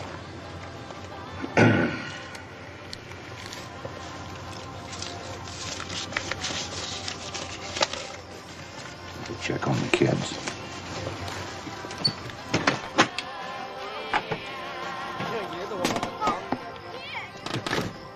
write songs about United States the beautiful. It's always America the beautiful. Land of the free and the brave. Though it's usually the free and the brave doing the singing. I appreciate your staying behind, helping me with these carrots. Oh, it's okay. It's kind of Mom's way of keeping me here while they shop for my birthday. Shouldn't take too long. What did you mean yesterday when you said Doc Rogers died with unfinished business? Dinah, do you believe in angels?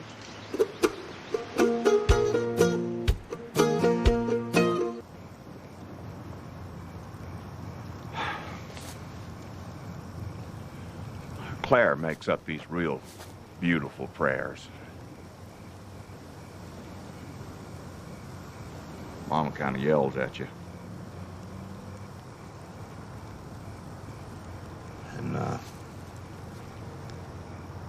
I had hoped to at least be wearing breeches when you and me got serious, but, well, my wife's always saying that the Lord will meet you wherever you are.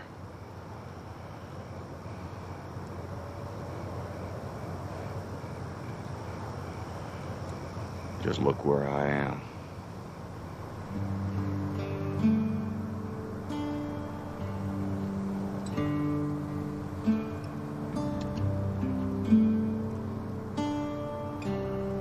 I love my country. I love my family.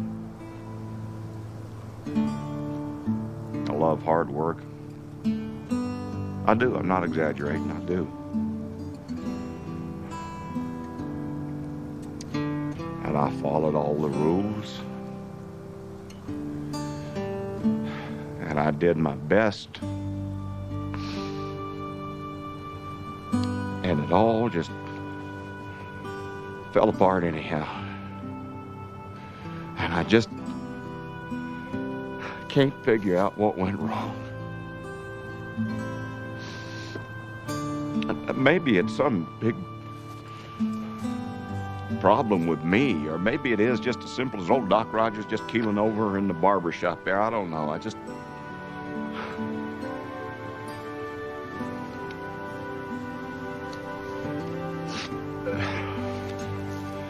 But if you'll just tell me what to do now,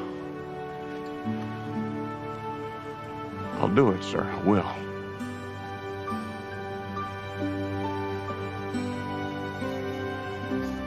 And, wherever my brother is tonight, please, sir, take real good care of him.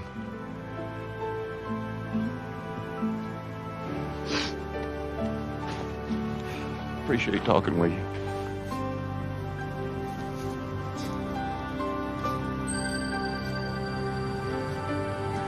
You were right. Yep, we found our man. I shut it off. It's like carburetor. Daddy, can we talk to you? Sure. Mama, too. Yeah. Been trying to find that rattle for 2 years. Never had time before. In the first place, this is not my idea. So I don't want you to feel obligated. Daddy, Doc Rogers died with unfinished business. Dinah, that's really none of our... We saw an angel, Mama. A real honest-to-goodness angel. From heaven. Doc Rogers saw an angel. Like Gabriel. No. She was a big, tall woman with dark eyes. Doc said she looked something like my Aunt Georgia. But she was the second one. The first angel was short and spoke funny, Scottish or something. And Doc said they came to help him save Chicory Creek. But I guess he dragged his feet or something because... Skip to the part about New York. Well, the days of our town are numbered, I'm afraid. You can't keep a little place like this going without a doctor. But there was a little girl who grew up here, real smart. Chamber of Commerce got together, gave her a scholarship, sent her to college 17, 18 years ago. She went to New York, got to be a doctor, and never came back. Wonder what she was thinking. So Doc was going up north to talk to the lady in person. Get her to move into this clinic that he's gonna build. Well, Erasmus, I'm real sorry about all this, but I don't see what it has to do with me. Daddy, don't you see? Everybody else is too busy, but you can go because you don't have a job. Well, Erasmus, I appreciate you thinking about me, but I don't think so.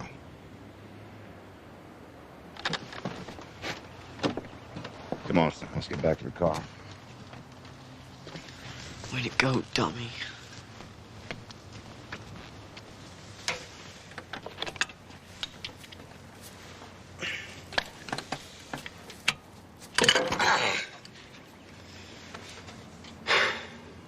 Donna didn't know what she was saying, I know that. but she was telling the truth. We are just sitting around waiting for a check to come in the mail. And we haven't talked about what happens after that. We can't because you're too busy blaming yourself for something that is over and done with. Nobody's blaming you, Russ. Nobody's blaming you for bringing us here, for getting laid off, or counting on a job that died with Doc Rogers. Why do I feel so bad? Because you're wasting time and you know it. And until a moment ago, there was nothing you could do about it. But maybe there's a reason we are sitting around here in the in-between like this. If you could do something that makes a difference to somebody, why, that's never a waste of time. That doesn't make any sense. None of this does. Well, I've never been to New York. You never had a reason before. We'll be right here when you get back. Round trip ticket to New York. All right. Oh. Y'all take care of each other. Bye-bye. She's Dr. Rebecca Cousins, 65th and Madison. And I thought she might like a jar of my peaches. Well, she's gonna have to fight me for them. Would you do me a favor? Yes, sir. I don't expect Rebecca to want much to do with us. But if you get a chance to actually meet her, tell her her daddy loves her. Yes, sir.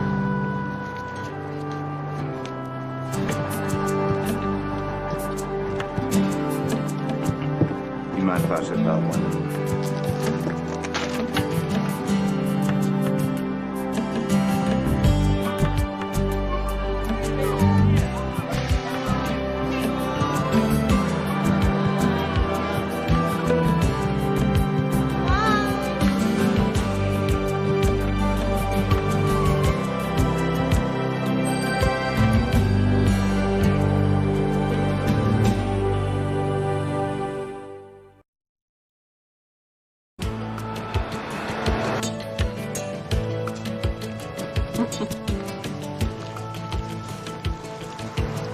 I got 2 sandwiches here. Can I offer you one of them? Oh, no, but thank you. You go right ahead.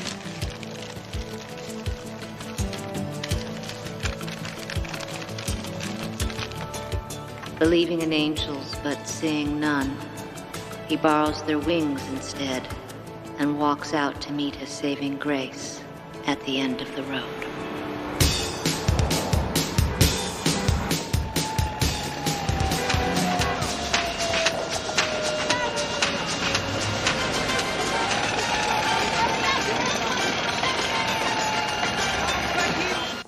Dr. Fleischman, he used to be in 309. He's in 602 now.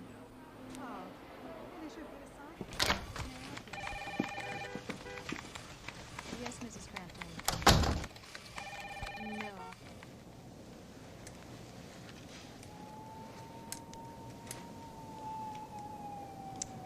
You came all the way from Chicory Creek to bring me a jar of peaches. Nope.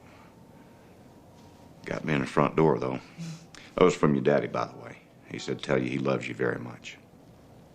What can I do for you, Mr. Green? Well, Doc Rogers died last week. Before you got a chance to discuss something with you. And, well, they need a doctor down there pretty bad. And they were thinking that maybe you might be willing to come home and practice.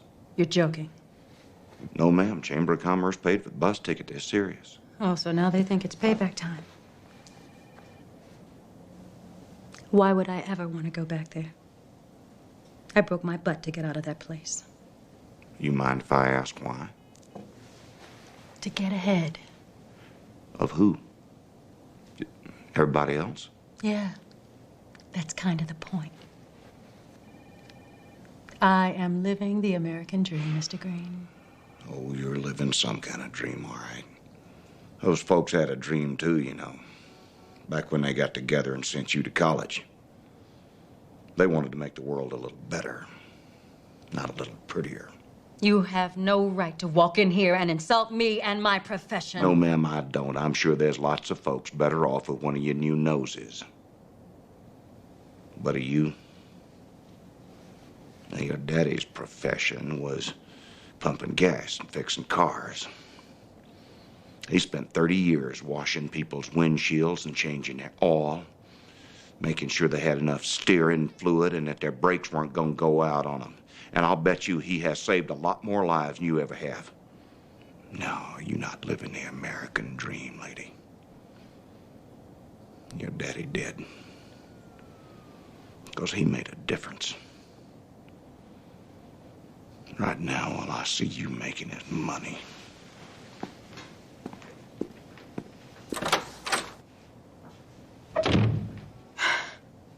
Okay, you have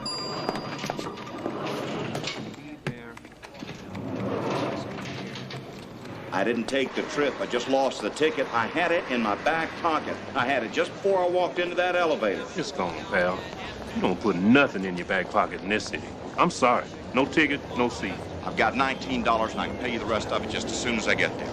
That $19, that'll get you about as far as Henson on this bus. You can take it or leave it.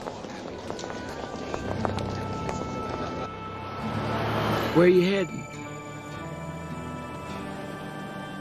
I'm trying to get back to my family in Chicory Creek. But I just had enough to get to Henson. You were going home and they wouldn't give you credit till you got there? That's a shame. Strangers used to help each other out. Not anymore.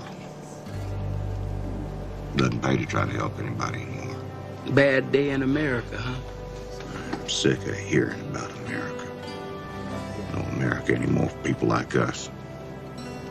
It's just the United States of greedy people trying to get richer quicker than the next guy, and they'll step right over your dead body to get there. It's one great big get out of my way highway. And man, if you are too stupid not to cheat and steal to get ahead, then you deserve what you get. I tell you, if I had the money, I'd move my family to some little island or some place. I'd leave this country like that. Like that, huh? Yes, ma'am. No looking back? No. Well, I suppose you could pack up and say so long to the United States, but still, you take America with you wherever you go. You want to leave America behind because you think it's left you behind.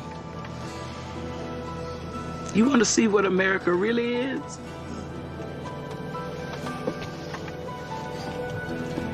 Hello? Excuse me. Hello?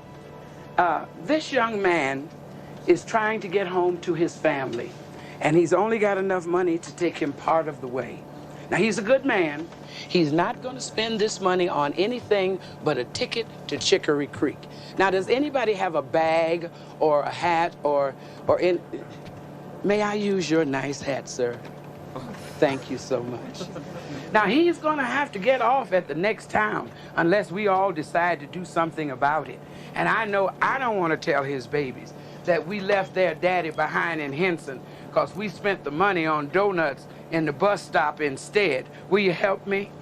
Well, she's here. Yeah. Will you show the kind of people your mama's raised, or have you forgotten? Thank you so much. Oh, how wonderful. I appreciate this so much. He does too. Thank you. Thank you very much.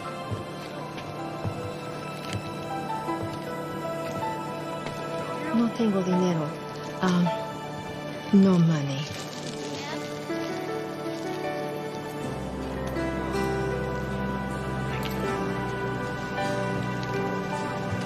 Thank you very much. Praise the Lord. God bless you. Thank you very much. Now we have $46.25. How far will that take him, Mr. Driver? All the way home.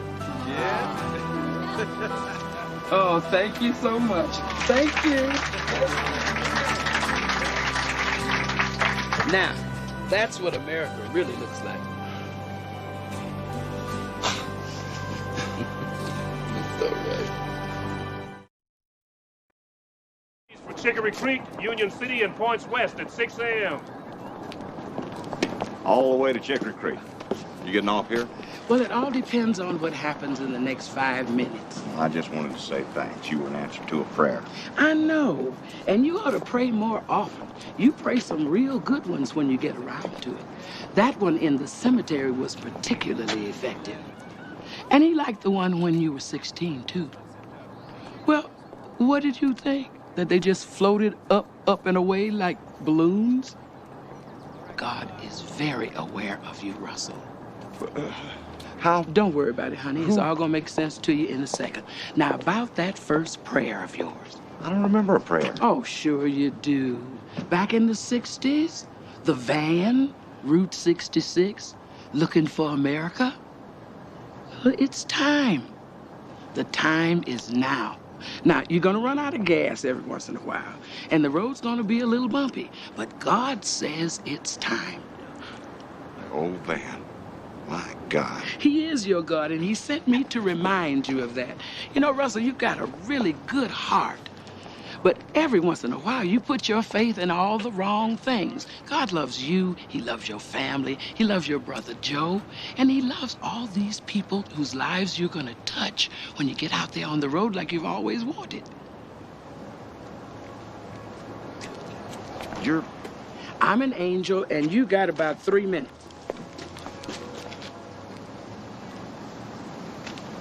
I believe you.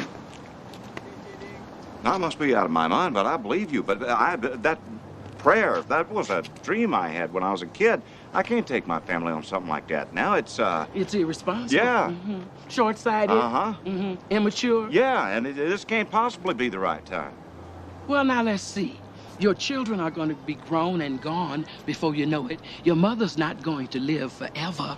Your wife and kids have not had any quality time with you in 10 years. You got a nephew that thinks the CIA stole his father. You got a brother wandering around all over creation needing his family. You don't have a job to keep you in one place, and you don't have a mortgage to pay. I'd say this is exactly the right time, Mr. Green. All aboard. Well, I have to...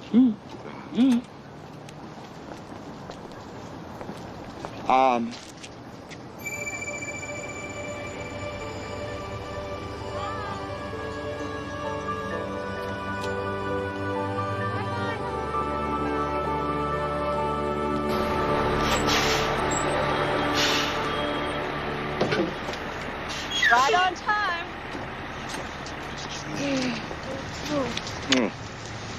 Check in. Hallelujah. Sorry, Erasmus. You did your best. She's not an easy woman. But maybe the trip did you some good. You have no idea. Come on, come on, come on, come on, come on, come on. All right, good girl. No, presents come first. And this is the first one. Salvation Army Special. The blouse is a present from your mama and your daddy. And your grandma customized it.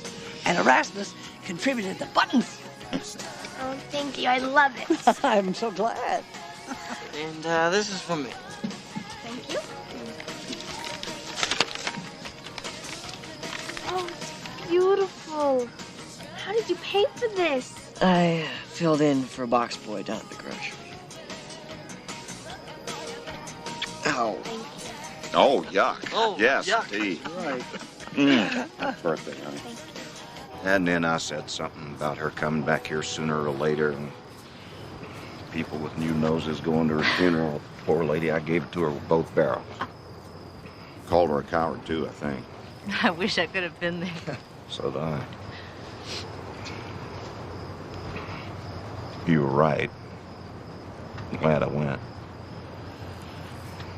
Donna would have been in heaven. I must have passed 100 bookstores. Now, you know, I think some of them people were happy living there, but that doctor, I knew just as soon as I looked in her eyes she wasn't. Done her a world of good come back home. But she didn't. Not yet. But I didn't marry you the first time you asked either. No. That took some praying. You know, I stood right over there the other night and actually prayed for something. I know.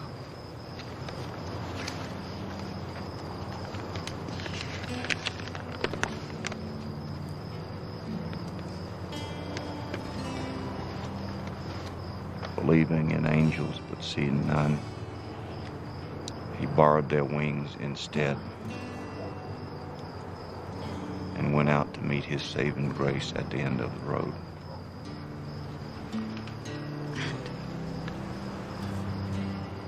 And I think maybe I did meet something out there. What's the difference between the United States and America?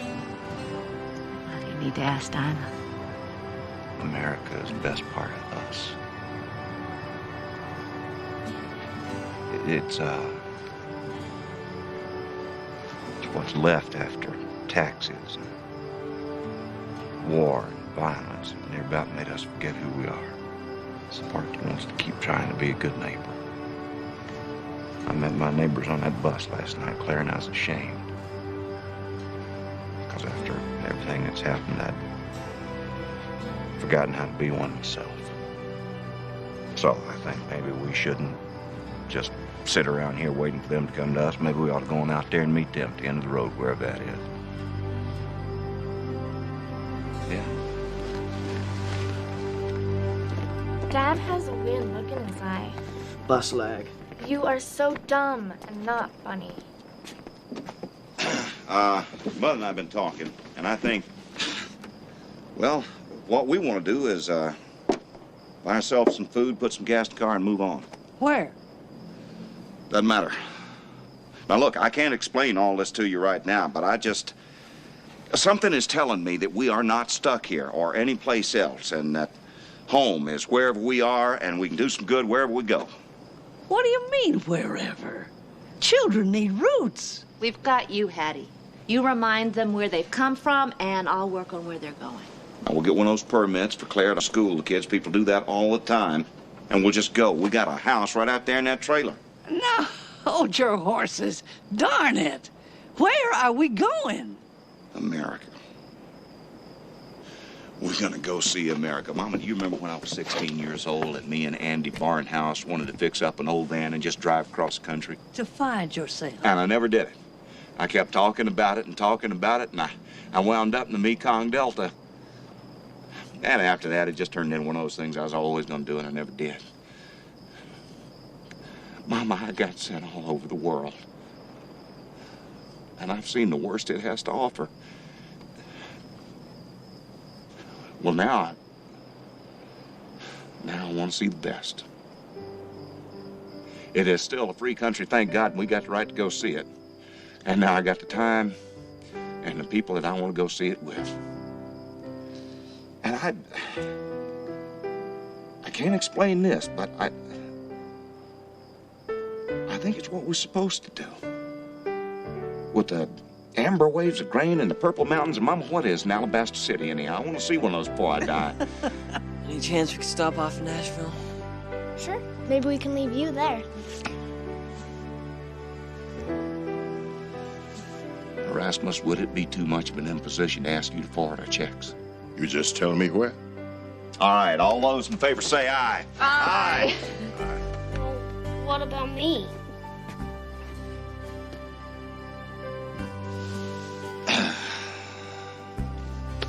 Well, Nathaniel, we'd like for you to come along. As a matter of fact, I think we're going to need you. Because we're going to be keeping an eye out for your daddy. And I was kind of hoping you could help me with the details. Okay. Well, let's get this show on the road. All right. Rasmus, thank you for everything. Well, we'll be right. And if you hear from Joe, would you find out where he is and just tell him to stay put? Will do. Something happened to you out down the road, didn't it? Don't think I'm ready to talk about it yet, though. No need. Just tell me, did it look like my Aunt Georgia? Just like her. Thanks, Erasmus. For everything.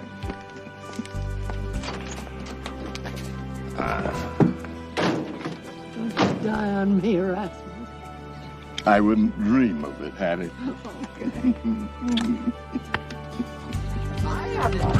Doesn't matter where you sit, back seat follows the front seat. We're all gonna get there together, and don't ask me where that is.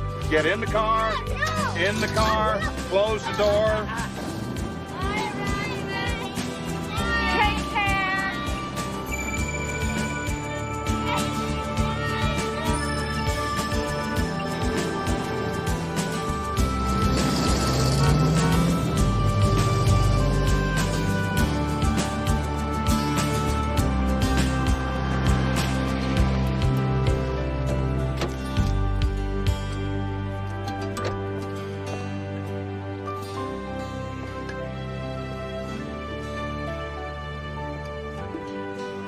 I'm not promising anything, Daddy. So, just that I ran out of peaches.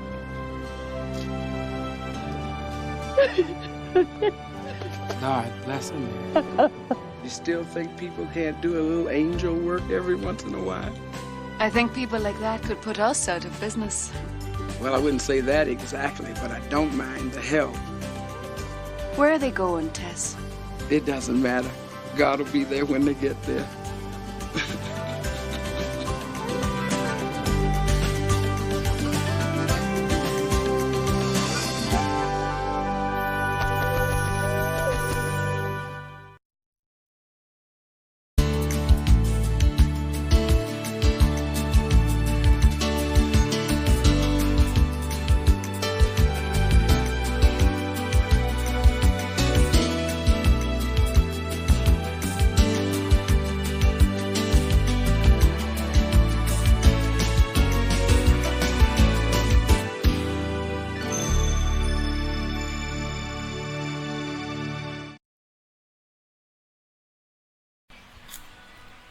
Suy nghĩ bạn nào?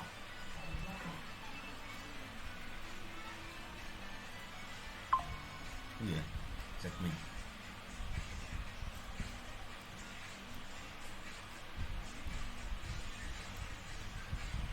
Và chịu kìa. Chịu à? Khó nói.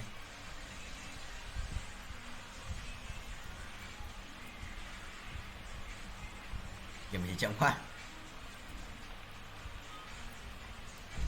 Mình chậm quá.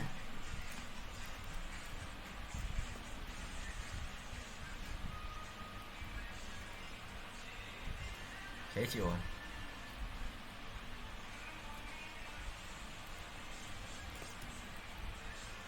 Hết giờ rồi mà. 4.8. Tim kìa. Khó nói. 451 này, tí nữa xong.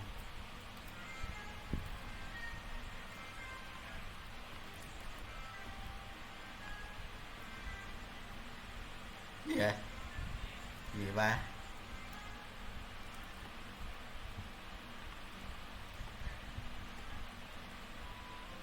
Ui, gì đây? Trời Huế à?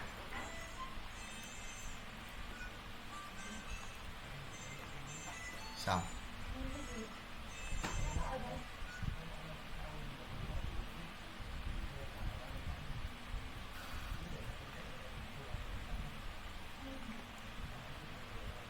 Gì đây?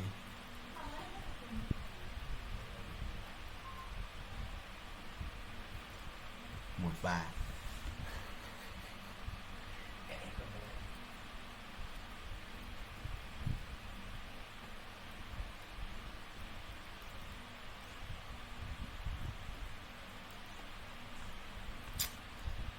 Thằng Fabric đã vội lên. 51, 52, mấy phút nữa. Ý là còn tầm 8 phút nữa là xong 2 tiếng. Đó.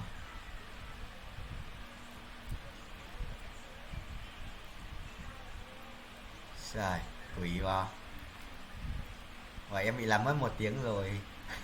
Hôm nay mới quay đuổi.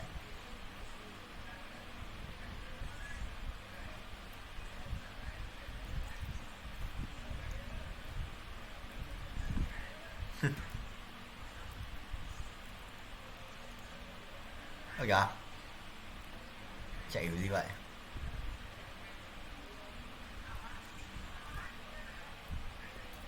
Lại âm nhìn dưới.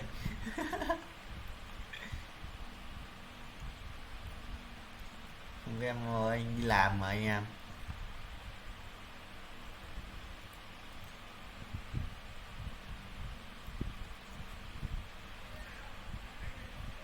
Vậy quỷ đấy à?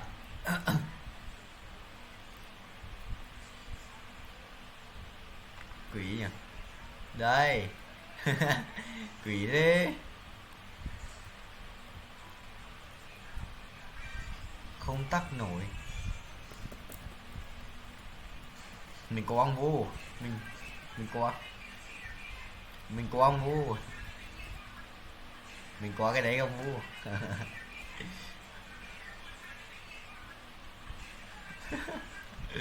Anh gì không?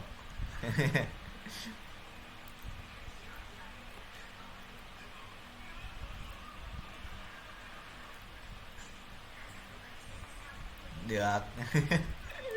Kinh đấy. Ô gà chưa?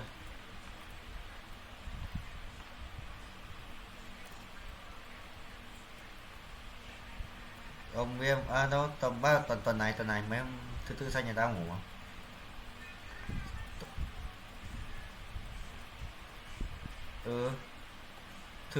Thứ ba sang nhà tao ngủ để thứ tư đi xem. Nhưng mà cái đấy không được. Tao vẫn nghĩ là không này. Nhưng mà hai ông ấy đang muốn hướng như thế thì để cho hai ông hướng thế. Thằng ấy nó cứ nghĩ là làm được. Thằng Cương nó cứ nghĩ là được, tao bảo rồi, tao bảo là thì cứ xem đi.